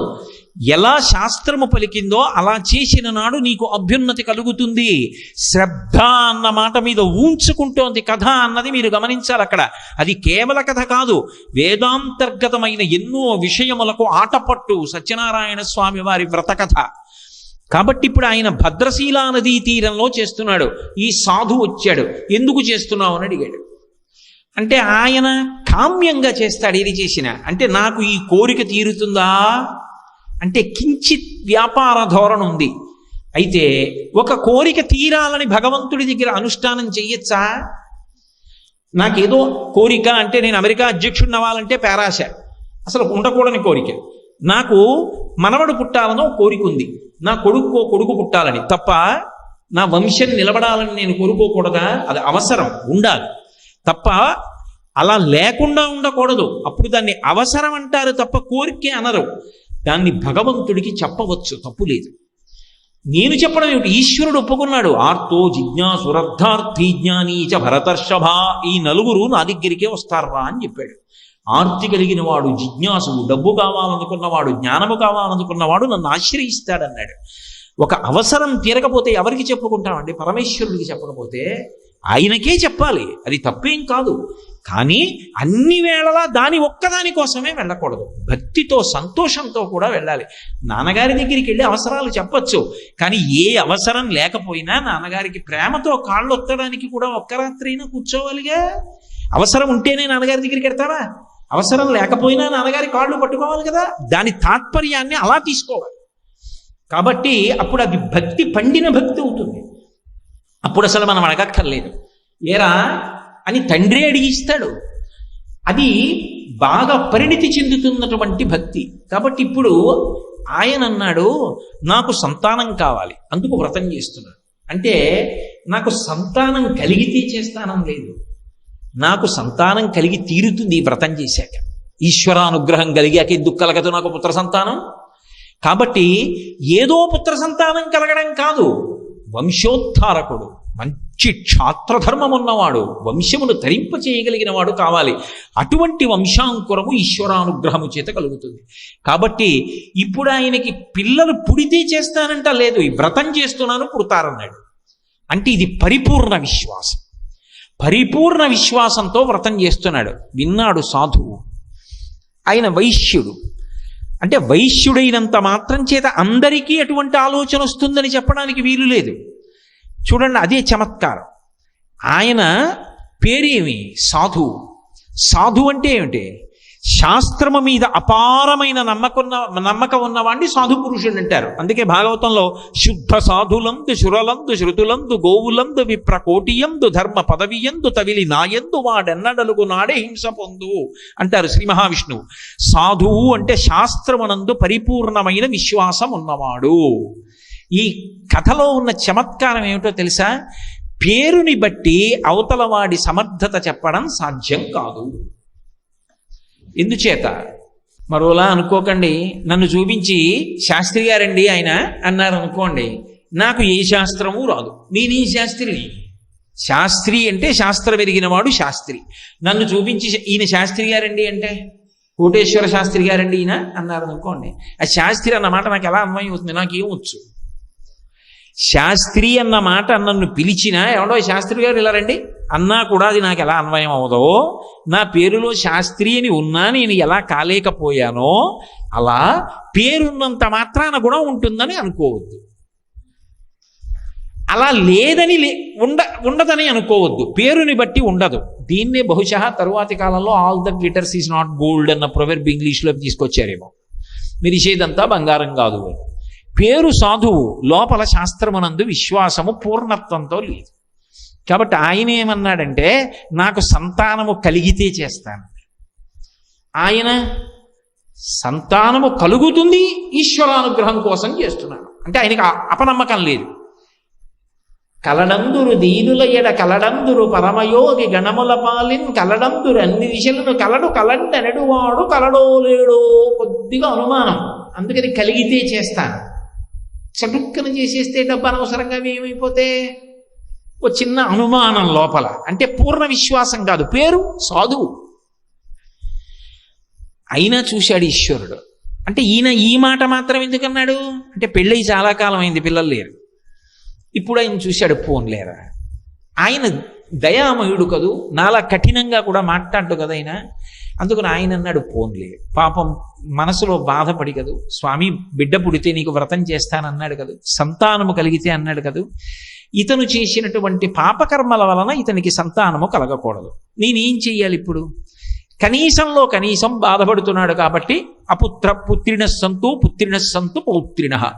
ఒకవేళ కొడుకులు పుట్టవలసినంత పుణ్యం లేకపోతే ఓ కూతురునిద్దాం, ఆ కూతురుకో కొడుకు పుడితే దౌహిత్రుడు వచ్చినట్టు కొడుకు పుట్టినట్టే లెక్క. కాబట్టి అలా అతనికి అనుగ్రహాన్ని ఇచ్చేద్దాం అని చెప్పి మనసులో సంకల్పం చేసి దయాళువై ఒక మంచి కూతురిని ఇచ్చాడు. ఇంకా కొడుకు పుడితే ఒక వంశాన్ని తరింపజేస్తాడు, కూతురు 2 వంశాలని తరింపజేస్తాడు. కాబట్టి అతన్ని అనుగ్రహించడానికి, అతని పాపాన్ని శమింపచేయడానికి ఆయన సంకల్పానికి అనుగ్రహించేశాడు. నాకు కొడుకు పుడితే అన్నాడా, సంతానం కలిగితే అన్నాడు. సంతానం అంటే కొడుకు అవ్వచ్చు, కూతురు అవ్వచ్చు. స్వామిదా తప్పు, ఈయనదా తప్పు. కాబట్టి కూతురునిచ్చాడు. ఆ కూతురు చంద్రబింబము యొక్క కళలు వృద్ధి పొందుతున్నప్పుడు ఎలా ఉంటుందో అలా ఉంటుంది కాబట్టి కళావతి అని పేరు పెట్టాడు. భార్యతో ఇంటికి వెళ్ళి చెప్పాడు, నేను ఇలా సంకల్పం చేశానేవో అన్నాడు. ఆవిడ పాపం, నేను తల్లిని అయితే బాగుండు అనుకుంది. అయింది కదూ, సంతోషించి ఆవిడంది, ఏమండి సంతానం కలిగితే అన్నారు కదా, కలిగింది కదా, సత్యనారాయణ వ్రతం చేద్దాం. ఆయన అన్నాడు, ఆడపిల్ల కదూ, అది మనసులో భావన, ఆ పిల్ల పెళ్లి సమయంలో చేస్తానులే. ఏం పెళ్లి సమయంలో ఎందుకు, మధ్యలో ఇంకేం ఉండవా అంటే దానికో విశేషం ఉంది.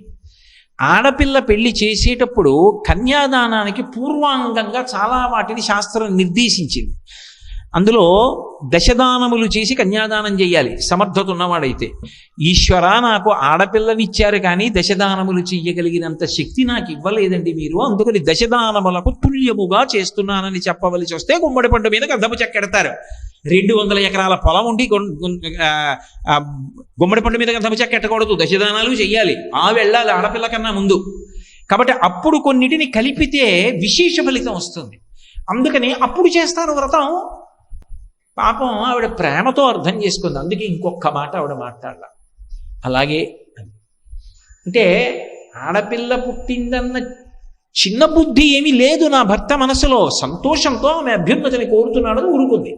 ఈయన ఏం చేశాడు, కొన్నాళ్ళు అయిన తర్వాత ఎవరో పెద్దల్ని పిలిచాడు, యోగ్యుడైన వరుడు ఉంటే వెతికి పట్టరండి.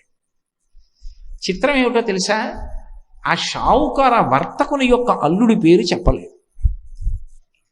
అది ఆ కథలో కొన్ని పేర్లు చెప్పకపోవడంలో తమాషా ఉంది.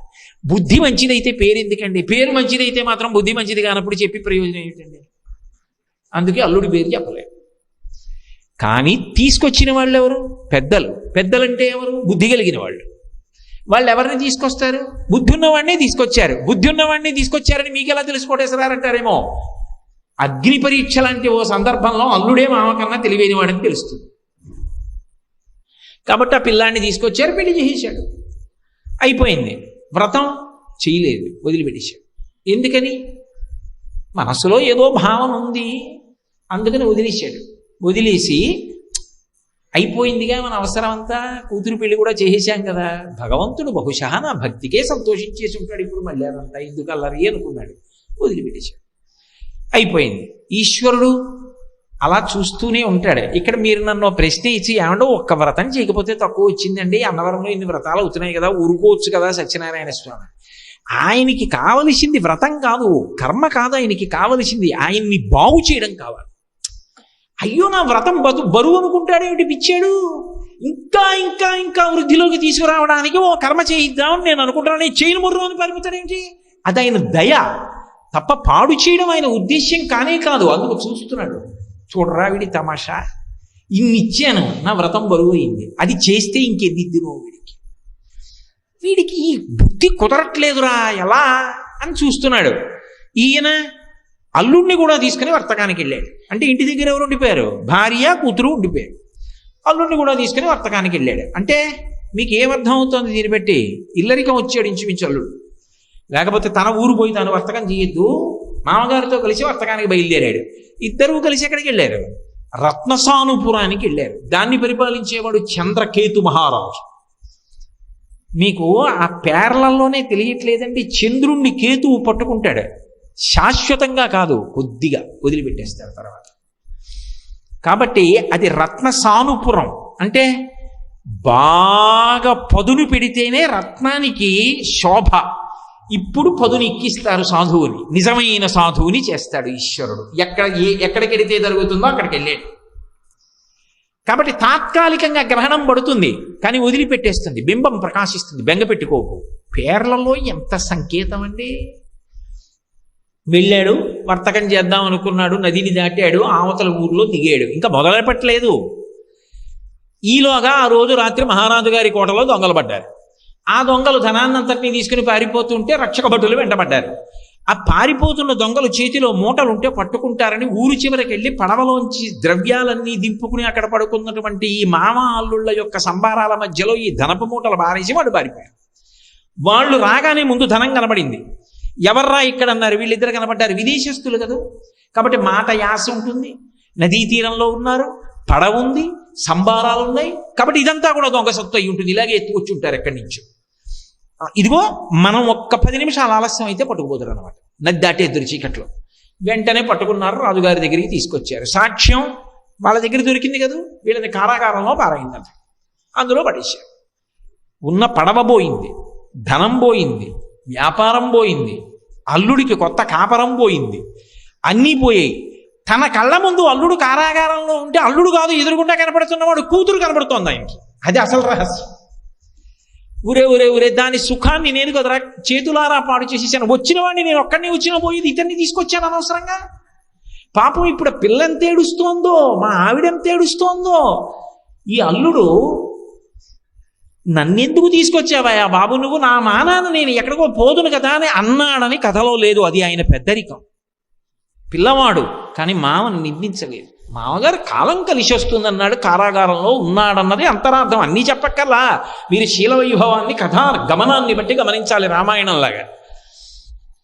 కానీ అక్కడ ఊళ్ళో ఉండిపోయినటువంటి వైశ్యుడి భార్య, వైశ్యుడి కూతురు అష్ట కష్టాలు పడుతున్నారు, దొంగలు పడ్డారు, ఐశ్వర్యం అంతా పోయింది, వాళ్ళు ఎంతో బాధపడుతున్నారు.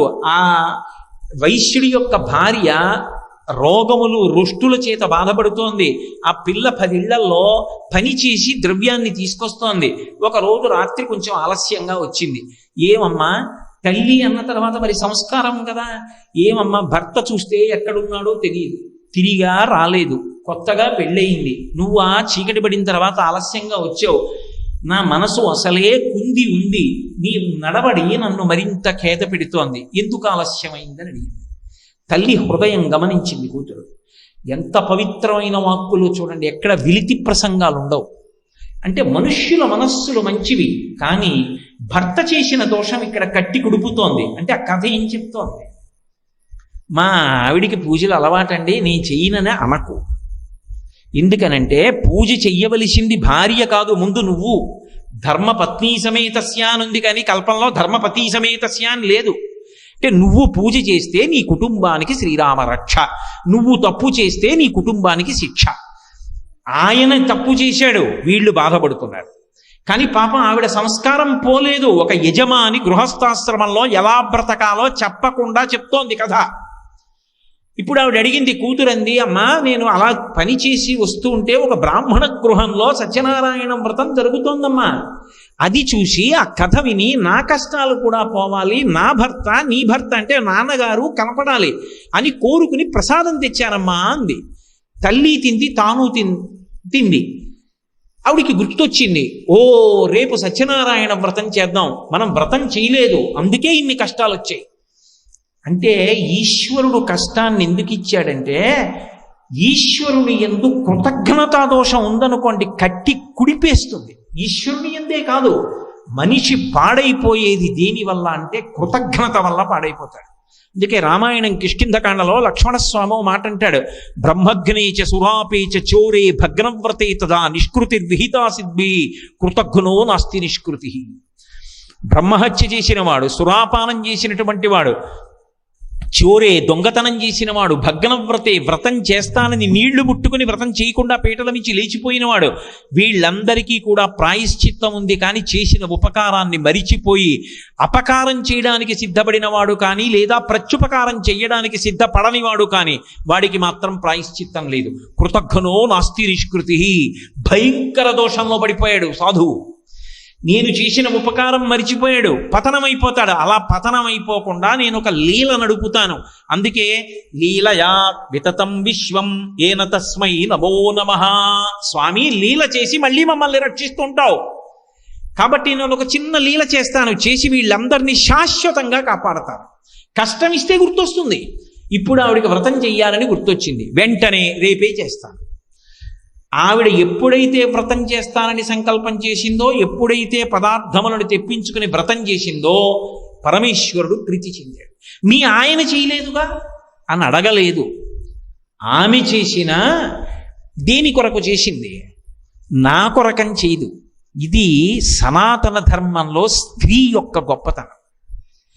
స్త్రీ పెళ్లికి ముందు వ్రతాలు చేస్తుంది. దేనికోసం? ఉత్తముడైన భర్త కోసం. పెళ్ళైన తర్వాత వ్రతాలు చేస్తుంది. ఎవరి కోసం? భర్త ఆయుర్దాయం కోసం, భర్త అభ్యున్నతి కోసం, తన అత్తవారింటి సుఖం కోసం, తన పుట్టింటి సుఖం కోసం. మరి తన సుఖం వేరుగా లేదు, వాళ్ళ సుఖం తన సుఖం. ఇది స్త్రీ యొక్క ఔదార్యం. అందుకే నెలకి 3 వానల్లో ఒక వాన స్త్రీ వలన పడతాయి. అంత గొప్పగా కీర్తించింది వేదం స్త్రీని.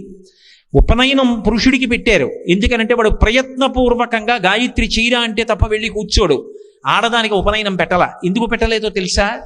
పెట్టకపోయినా పిల్ల తెల్లవారు లేచి అమ్మకి సాయం చేస్తుంది, కళాపి చల్లుతుంది, ఊడుస్తుంది, ముగ్గు పెడుతుంది, నాన్నగారికి పువ్వులు కోస్తుంది, పూజకు అక్కడ పెడుతుంది, మడిబట్ట ముందు రోజు ఆరేస్తుంది, నాన్నగారండి పేటేశానండి అంటుంది. ఇవన్నీ చేయడం గాయత్రి కాదా? అందుకని అక్కర్లేదు ఉపనయనం. అంత మర్యాదనిచ్చారు. అయినప్పుడు ఇప్పుడు ఆమె భర్త సుఖాన్ని కోరుతోంది, కూతురు సుఖాన్ని కోరుతోంది. మీ ఆయన చేయలేదు, నేను ఇవ్వాలంటే ఎలా? ఎంత ధర్మమో చూడండి. పరవశించిపోయాడంతే పరమాత్మ. అందుకని ఎక్కడ సాధువు కారాగారంలో ఉన్నాడో అక్కడ మహారాజుకి కల్లో కనబడ్డాడు. ఒక్కటే మాట చెప్పాడు, వాళ్ళు నా భక్తులు, రేపు సూర్యోదయానికి విడిచిపెడితే బాగుపడతావు, లేకపోతే భ్రష్టుడు అవుతావు. ఆయన భయపడ్డాడు. మంత్రుల్ని పిలిచాడు, అందరినీ పిలిచాడు. ఆ కారాగారంలో పెట్టిన వాళ్ళ మీద విచారణ లేదు. ఈశ్వర వాక్కు నాకు ప్రమాణమో. కలలో కనపడి చెప్పాడు, వాడు దొంగ కాదా, వాడి పడవలో దొరికాయా దొరకలేదా నాకు అనవసరం. తీసుకొచ్చాడు, క్షరకర్మ చేయించాడు, తలస్నానం చేయించాడు, కొత్త బట్టలు ఇచ్చాడు. మీరు వ్యాపారం చేస్తే ఈ పాటికి ఎంత లాభం సంపాదిద్దరో అంత లాభంతో కలిపి మీరు తెచ్చుకున్న ద్రవ్యంతో కలిపి మీకు ఇచ్చేశాను, పట్టుకుని మీ ఊరు వెళ్ళిపోండి పంపించేశాడు. ఎక్కడి ఫలితం? ఇంటి దగ్గర ఇల్లాలు చేసినటువంటి పుణ్యం. అందుకే లలితా సహస్రనామ స్తోత్రంలో పులో మజార్చిత అనొక నామం. ఇంద్రుడు ఇంద్ర పదవిలో ఎందుకుంటాడు అంటే, శచీదేవి చేసేటటువంటి అమ్మవారి ఆరాధన వలన ఇంద్రుడికి ఇంద్ర పదవి లభించింది. ఇల్లాలు చేసేటటువంటి భక్తి, ఆమె చెప్పుకున్న నామం, ఆమె అమ్మవారి దగ్గర వేసిన కించెత్ పసుపు, భర్త పాదాలకి చేసిన నమస్కారం ఆమెని ఆమె కుటుంబాన్ని అంతా కాపాడతాయి. ఇప్పుడు సాధువు విడుదలయ్యాడు. అల్లుడితో కలిసి పడవలో బయలుదేరాడు. కొంత దూరం వచ్చాడు. ఏమైనా మార్పు వచ్చిందా? ఇతని భార్యలో వచ్చింది, ఇతనిలో వచ్చిందా ఏమైనా? ఒక్కసారి చూడాలనుకున్నాడు పరమాత్మ. సన్యాసి వేషంలో వచ్చాడు. ఏమి సత్యనారాయణుడిగా రాకూడదా? సత్యనారాయణుడిగా వస్తే కాళ్ళ మీద పడిపోతాడు. అందుకని గుర్తు తెచ్చుకుంటున్నాడు, నేను వ్రతం చేయలేదు, ఇన్ని కష్టాలు పడుతున్నాను అంటున్నాడు. తత్ప్రాయశ్చిత్తం కోసం వస్తూ దేవాలయాలు చూస్తున్నాడు, అక్కడక్కడ దానాలు చేస్తున్నాడు, బయలుదేరి వస్తున్నాడు. సత్యనారాయణ స్వామికి ఒక సన్యాసి రూపంలో కనబడ్డారు. ఈ లోకంలో అందరికన్నా నమ్మవలసిన వ్యక్తి ఎవరంటే సన్యాసి. ఎందుకని? అన్నీ వదిలిపెట్టేశాడు. త్యాగే నైకే అమృతత్వమానసో కాషాయ దండమాత్రేణ యతి పూజ్యో రసంశయ. కాషాయం కట్టుకుని చేతిలో దండం పట్టుకున్నాడు అంటే ఆయన సర్వకాలముల యందు పూజనీయుడే. ఆయన గురించి నువ్వు నమస్కారం చెయ్యడం వినా అన్యథా ఆలోచించవలసిన అవసరము లేదు. కాబట్టి కాషాయ దండమాత్రేణ యతి పూజ్యో న సంశయ. అటువంటి సన్యాసి కనబడితే నమస్కారం చేయడానికి ఏమిటి ఇబ్బంది? ఆ సన్యాసి వచ్చి ఒక ప్రశ్న వేశాడు, ఏమున్నాయి పడవలో అని అడిగాడు. ఆ ఎండుటాకులు అలవలు అన్నాడు. ఎందుకని? చెప్పేస్తే అడుగుతాడేమో అని భయం, అడిగితే ఇవ్వకపోతే పాపం వస్తుందేమో అని భయం. అబద్ధం చెప్పేస్తే పోలా. సన్యాసి అంటే అన్నీ విడిచిపెట్టి ఆయన కూర్చుంటాడు. అన్నీ ఉన్నవాడు శాంతి కోసం ఆయన దగ్గరికి వెళ్తాడు. అలాంటి ఆయనతో అబద్ధం ఎందుకు? అబద్ధం అన్నాడు. వాక్యమే చాలు, నోటి వాక్కుతో చరిత్ర మార్చగలడు ఆయన. కాబట్టి ఆయన అన్నాడు, నువ్వేమన్నావో అదే సత్యముగుగాక, నేను కొత్తగా ఏమీ అన్నావు. కాబట్టి అందులో ఆకులు అలవలు, పడవ పైకి తేలిపోయాడు. ఇప్పుడు మూర్ఛపోయాడు వెంటనే సాధువు. ఐశ్వర్యం పోయిందనేటప్పటికీ మూర్ఛపోయాడు. కాబట్టి మీరు కథ చదవండి. ఇప్పుడు నేను మళ్ళీ ఆ శ్లోకాలన్నీ ఎక్కడ చెప్పనని చెప్పి వదిలేస్తున్నాను. ఇప్పుడు మూర్ఛపోయి పైకి లేచాడు. పైకి లేచి అయ్య బాబోయ్ ఐశ్వర్యం అంతా పోయింది ఎలాగన్నాడు. అల్లుడు అన్నాడు, ఎవరి వల్ల పోయింది? నువ్వు సన్యాసికి చెప్పిన అబద్ధం వల్ల కదూ. ఆ సన్యాసి వాక్కు వల్ల పోయింది. ఆయన ఎక్కడున్నాడు? అక్కడే చెట్టు కింద కూర్చున్నాడు. మూర్ఛపోవడం ఏడవడం ఎందుకు? బయలుదేరు, ఇద్దరం పెడదాం, కాళ్ళ మీద పెడదాం, నమస్కారం చేద్దాం, చెంపలు వేసుకుందాం, తప్పు ఒప్పుకుందాం, అనుగ్రహిస్తాడు. ఇది బుద్ధి. బుద్ధిమంతుణ్ణి తీసుకురండి అన్నారే. ఎవరి యందు ఎలా ప్రవర్తించాలో అల్లుడికి తెలిసినట్టు నిజంగా మామగారికి తెలియదు.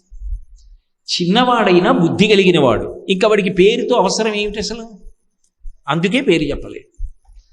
కాబట్టి ఇప్పుడు అల్లుడు చెప్పిన మాట విన్నాడు. కనీసం ఇద్దరూ కలిసి వెళ్ళారు, సన్యాసికి నమస్కరించారు. తప్పైపోయింది అన్నాడు, క్షమించమన్నాడు. నువ్వు ఏ ఇంతకుముందు ఉందో పడవలో అదే ఉంది పో అన్నాడు.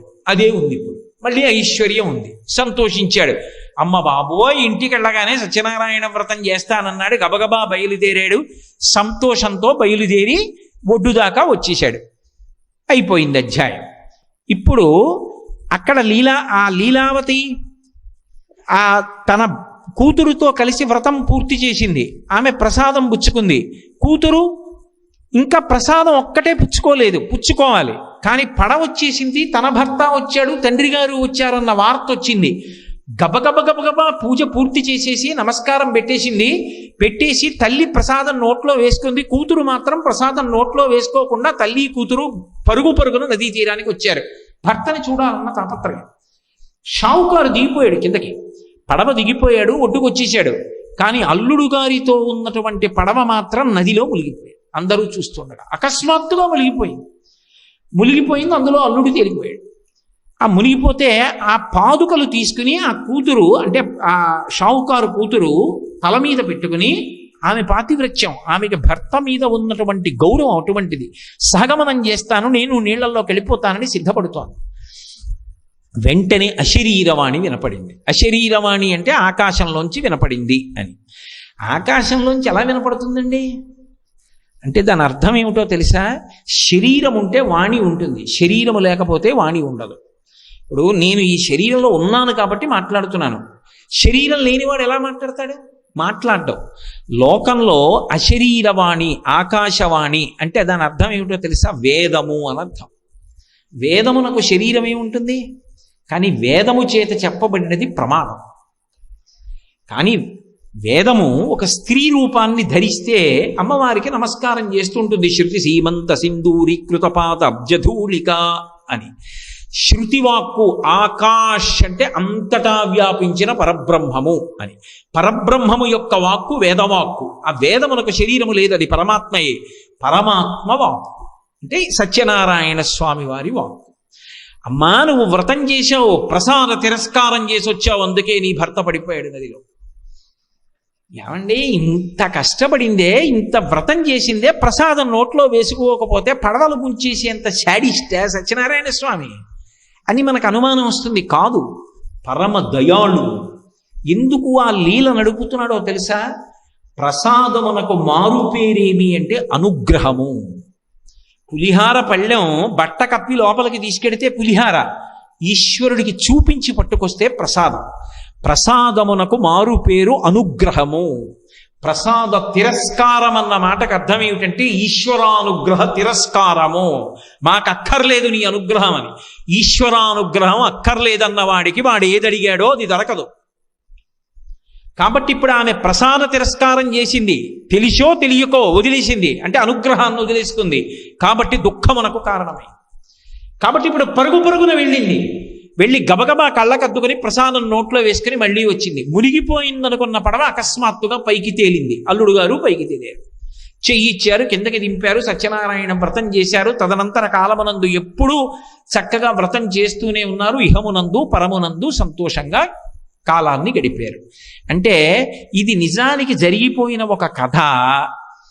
కథని చెప్తూ, కథ అబద్ధం అనకూడదు సుమండి, కథ చెప్తూ అనేకమైనటువంటి మన జీవితమునందు సమన్వయం చేసుకుని మనం లబ్ధి పొందవలసినటువంటి విషయములను ప్రతిపాదన చేయడం జరుగుతోందా? నేను ఇంకా కొన్ని విషయాలే ప్రస్తావన చేస్తున్నాను. ఒక్కొక్క విషయంలో ఒక్కొక్క శ్లోకంలో ఉన్న అంతరార్థం, అందులో ఉన్నటువంటి వేదప్రోక్తమైన రహస్యముల గురించి మాట్లాడితే ఎన్నాళ్ళు పడుతుంది ఆ కథలో ఉన్న విశేషార్థాల గురించి? అన్ని విషయాలు ప్రతిపాదించారు. చిట్ట చివరి కథకు వచ్చేటప్పటికి తుంగధ్వజుడు అని ఒక రాజు,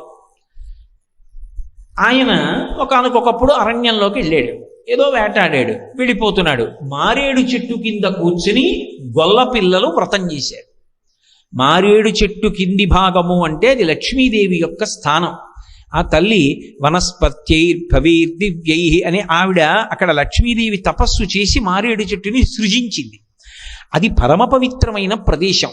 అటువంటి నీడలో వాళ్ళు వ్రతం చేశారు. వాళ్ళ యొక్క అధికారం ఏమి అని అడగడానికి నేనెవరు, రాజెవరు? అందరూ చెయ్యొచ్చని ఆయన చెప్పాడు. ఆయన చెప్పింది ప్రమాణం. కానీ ఈయనకి ఒక తక్కువ బుద్ధి వచ్చింది. నేను మహారాజుని, వాళ్ళు గొల్ల పిల్లలు, వాళ్ళు వ్రతం చేయడం ఏమిటి, నేను చూడడం ఏమిటి? చూడడం మానేశాడు. వాళ్ళు రాజుగారు వస్తున్నారని సంతోషించారు. రాజుగారు వస్తే ఎందుకు సంతోషించాలి? ఓ గొప్ప ఆయన వచ్చాడని సంతోషించడం కాదు. నా విష్ణు పృథివీపతి, విష్ణువాంశ లేనివాడు పృథివీపతి కాడు. కాబట్టి విష్ణు వచ్చాడు, అది వాళ్ళ గొప్ప బుద్ధి. వాళ్ళు సంతోషించారు. ఈయన చిన్న బుద్ధి, గొల్ల పిల్లల వ్రతం నాకెందుకు, వదిలి దూరంగా వెళ్ళి చెట్టు కింద కూర్చున్నాడు. వీళ్ళు మాత్రం ప్రసాదం ముందు తాము తినకుండా పాపం రాజుకిచ్చి తాము తిన్నారు. రాజు అక్కడ వదిలిపెట్టి వెళ్ళిపోయాడు. గొల్ల పిల్లలు అరణ్యంలో చేసుకున్న ప్రసాదం నేను తిన్నా, నాకొద్దు, వదిలేశాడు. ఆయన ఏం చూస్తున్నాడు? గోధుమ నూక చూస్తున్నాడు, ప్రసాదం చూస్తున్నాడు. గోధుమ నూక, అందులో ఉన్నటువంటి బెల్లం, అందులో ఉన్న నెయ్యి, మారేడు చెట్టు, అరణ్యం, గొల్ల పిల్లలు చూస్తున్నాడు తప్ప ఎవడు చేసినా భక్తికి ఈశ్వరానుగ్రహం అందులో ప్రవేశించిందని తెలుసుకోలేకపోయాడు. వదిలి వెళ్ళాడు. ఎప్పుడైతే ఈశ్వరానుగ్రహాన్ని వదిలేశాడో ఓడలు బళ్ళవడం ఎంతసేపు అండి? 100 పుత్రులు నశించిపోయారు, రాజ్యం పోయింది. ఇంత చమత్కారంగా ఎలా జరిగింది ఆలోచించాడు. బుద్ధిమంతుడు కనుక దోషాన్ని తెలుసుకున్నాడు. తుంగ, గడ్డిపోచ చూడండి, ప్రవాహం వచ్చినప్పుడు కొట్టుకుపోయినట్టుగా వంగిపోతుంది, కానీ ఆ తర్వాత మళ్ళీ లేచి నిలబడుతుంది. బుద్ధి మళ్ళీ అంకురించి తుంగధ్వజుడు. అందుకే మళ్ళీ ఆలోచించాడు. ఓ, నేను చేసిన దోషం ఉంది. మళ్ళీ అడవిలోకి వచ్చేసాడు. వచ్చేసి గొల్లపిల్లలను అడిగి మళ్ళీ ప్రసాదం తీసుకుని కళ్ళకద్దుకుని నోట్లో వేసుకుని క్షమాపణ చెప్పాడు ఈశ్వరుడు. మళ్ళీ వెళ్ళాడు. ఆయన అనుగ్రహం కలిగితే ఎంతసేపు అండి? చచ్చిపోయినట్టు పడిపోయిన వాళ్ళు లేచి కూర్చున్నారు. 100 పిల్లలు చటుక్కున లేచారు. అలా ఉంటుందా అండి అని అనుకోకండి. ఒకప్పుడు శృంగేరిలో ఒక ఆవిడ వద్దు వద్దు అని భర్త చెప్తున్నా వినకుండా నేను సాయంకాలం జరిగే చంద్రమౌళీశ్వరారాధన చేస్తానని చంద్రశేఖర భారతీ స్వామి వారు ఉన్నటువంటి రోజులలో పీఠానికి వెళ్ళింది. సాయంకాలం 6:30, 7 అవుతోంది. ఇంకా వెళ్ళాలి, తుంగానది దాటి అభిషేకం జరుగుతున్న ప్రదేశం చూడడానికి వెళ్ళాలి. ఈలోగా ఆ పిల్లవాడికి అకస్మాత్తుగా అనారోగ్యం వచ్చి వాడు కళ్ళు తేలేసేసి నీలంగా అయిపోయి కదలడం మానేశాడు. ఈ వచ్చిన అమ్మలక్కలు అన్నారు, మేము అభిషేకం చూడడానికి వచ్చాం, యువతల వైపు పెద్ద జనసంచారం ఉండేది కాదు అప్పుడు, అవతల వైపు అభిషేకానికి జనం వస్తారు, అక్కడికి వెళ్ళి ఎవరినన్నా పంపిస్తాను లేని వాళ్ళు వెళ్ళిపోయారు. ఒక్కతే పిల్లవాడు నీలంగా అయిపోయాడు, కదలిక లేదు, ఒళ్ళు చల్లబడిపోయింది. ఆమెకి భర్త గుర్తొచ్చాడు. వద్దు వద్దంటే వెళ్ళావు, చూసావా పిల్లాన్ని శవంగా తీసుకొచ్చామని ఏమంటాడో అని, కొడుకు పోయాడని ఒక బెంగ, గుండెలు బాదుకుని ఏడుస్తోంది. ఇలా తలెత్తి చూసింది, గోడ మీద చంద్రశేఖర భారతీ స్వామివారి మూర్తి కనపడింది. ఆవిడ వెంటనే స్వామివారి వంక చూసి, స్వామి భర్త మాట కాదని నీ దగ్గరికి వచ్చాను, స్వామి అభిషేకం చూడాలని వచ్చాను, కొడుకు వెళ్ళిపోయాడు, నన్ను అనుగ్రహించి బ్రతికించండి అంది. అని ఏడుస్తూ ఆ పటం వంక చూసి ఇలా చూసింది. పిల్లవాడు చిరునవ్వులు నవ్వుతూ చేతులు కాళ్ళు కదుపుతూ ఆడుకుంటున్నాడు. పిల్లాన్ని భుజం మీద వేసుకుని తుంగానది దాటి పరిగెత్తింది అభిషేకం చూడ్డానికి. అప్పటికి అభిషేకం అయిపోయి చంద్రశేఖర భారతీ స్వామి మెట్లెక్కి వెళ్ళిపోతున్నారు గురునివాసులోకి. ఈవిడ పరుగు పరుగున లోపలికి వచ్చింది. ఒక్కసారి ఆగిటి తిరిగారు. తిరిగి ఆవిడ వంక చూసి అన్నారు, ఇంకెప్పుడూ భర్త వద్దన్న పని చేయకు అని వెళ్ళిపోయారు. మహాత్ములకు చెప్పాలా, ఫోటోని చూసి ఏడ్చింది, కానీ ఆయనకి అందింది, అనుగ్రహించారు. ఇటువంటి తప్పు చేయకని చెప్పి వెళ్ళిపోయారు. భర్త మాట విను అని చెప్పి వెళ్ళిపోయారు. అంతే. పరమేశ్వరుడు తలుచుకుంటే ఎంతసేపు అండి? 100 వెళ్ళిపోయారనుకున్న కొడుకులు మళ్ళీ బతికారు, రాజ్యం వచ్చింది. మళ్ళీ ప్రసాదం గురించే మాట్లాడారు. దాని అర్థం ఏమిటో తెలుసా? మనస్సు అనేటటువంటిది కానీ, బుద్ధి అనేటటువంటివి కానీ మీరు ఎక్స్రే తీసి చూస్తానంటే, స్కానింగ్ చేస్తానంటే దొరకవు.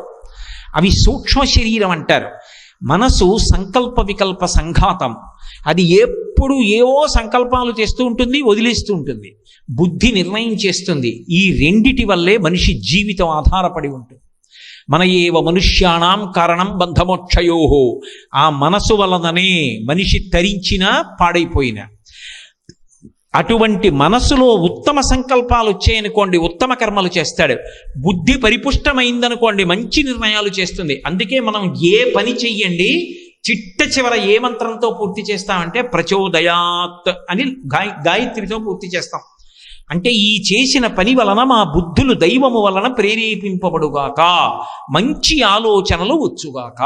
ఎలా వస్తాయి అంటే, మనం ఈశ్వరుడికి ఏది నివేదన చేశామో అదే ప్రసాదంగా తింటాం. తిన్నప్పుడు అది లోపలికి ఎడుతుంది. లోపలికి వెళ్ళి అందులో ఉన్నటువంటి 6వ భాగము మనసుగా, బుద్ధిగా మారుతుంది. మారి ఇప్పటి వరకు నీ సమస్యకి పరిష్కారం నీ బుద్ధికి తట్టనేది తడుతుంది. ఆ బుద్ధికి పరిష్కారము తట్టగానే ఆ మార్గంలో వెడతావు. సమస్య విడిపోయి పరిష్కారం లభించి ప్రశాంతత పొందుతావు. నాకు ప్రసాదం వద్దు, అనుగ్రహం వద్దు, బుద్ధికి ప్రచోదనం ఉండదు, కాబట్టి సుఖపడలేవు. కాబట్టి ప్రసాద తిరస్కారము చేయవద్దు. నువ్వు ఎక్కడ ఉన్నా ప్రసాదము నీకు లభించగానే కళ్ళకద్దుకొని నోట్లో వేసుకోవడం అలవాటు చేసుకో. ప్రసాదం అంటే కేవలము భౌతిక పదార్థము కాదు, అది ఈశ్వరానుగ్రహం అని గుర్తెరిగి ఉండు. అందుకే మన దేశంలో అంత ప్రఖ్యాతి ప్రసాదానికి. ఎక్కడికి వెళ్ళనివ్వండి, పట్టుకొచ్చి ప్రసాదం ఇస్తే కళ్ళకద్దుకుని వెంటనే నోట్లో వేసుకుంటారు. ఎక్కడ పడితే అక్కడ ప్రసాదాలు ఇవ్వకూడదు. ప్రసాద తిరస్కారము జరుగుతుందన్న అనుమానం ఉన్న చోట ప్రసాదం ఇవ్వడము ఈశ్వరుని యొక్క అనుగ్రహమునకు కళంకమే. వెంటనే ఆస్తిక్య బుద్ధితో సంతోషంగా అందుకుని కళ్ళకద్దుకుని నోట్లో వేసుకుని ఉన్నటువంటి వాళ్ళు ఉన్న ప్రదేశముల యందు మాత్రమే ప్రసాదాన్ని పంపిణీ చెయ్యాలి. తప్ప చెప్పులు వేసుకుని ప్రసాదం పుచ్చుకోవడం, చెప్పులు రక్షిస్తాయా? నాతో వచ్చాయా, నాతో వెళ్ళిపోతాయా? చెప్పులు కాదు ప్రధానం, నీ బ్రతుకు ప్రధానం.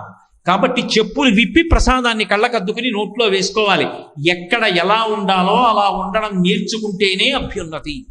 కాబట్టి ప్రసాదం విషయంలో వేరొకసారి ఈశ్వరుడు పూనికతో చెప్పినటువంటి మాట, బహుశః ప్రసాద తిరస్కారము జరిగేటటువంటి రోజులు ఈ దేశమునందు రాకుండుగాక అని నిర్దేశించడానికే భగవంతుడు 2 మాటలు దాని వైభవాన్ని చెప్పడానికి సత్యనారాయణ వ్రత కథలో ఈ విషయాల్ని తీసుకొచ్చాడేమో. ఇన్ని విషయములను లోపల గుదిగుచ్చి అద్భుతంగా అందించినటువంటి కథ సత్యనారాయణ స్వామి వారి యొక్క వ్రత కథ. ఇప్పుడు మీకు ఈ కథలో నేను విహంగ వీక్షణంగా శ్లోకాల జోలికి కూడా వెళ్లకుండా కొన్ని విషయాల్ని మాత్రమే స్పృశించాను. నిజంగా మీరు ఎన్ని మాటలు వ్రతం చేసినా, ఎన్ని మాటలు కథ విన్నా, ఎన్ని మాటలు శ్లోకాలు చదివినా అందులోంచి మీకు ఒక కొత్త విషయం ద్యోతకమవుతుంటే, మీరు దాన్ని అనుష్ఠాన పర్యంతంలోకి తెచ్చుకుంటుంటే అది జీవితాల్ని ఎంత అభ్యున్నతి పదం వైపుకి నడిపించి సత్యనారాయణ స్వామి వారి శాశ్వత అనుగ్రహానికి కారణమవుతుందో ఆలోచించండి. అందుకే కల్పము ఎలా చెప్పిందో అలాగే చేసుకోండి అని పెద్దలు చెప్పడానికి కారణం అది. అంత గొప్ప సత్యనారాయణ స్వామి వారి యొక్క వ్రతం.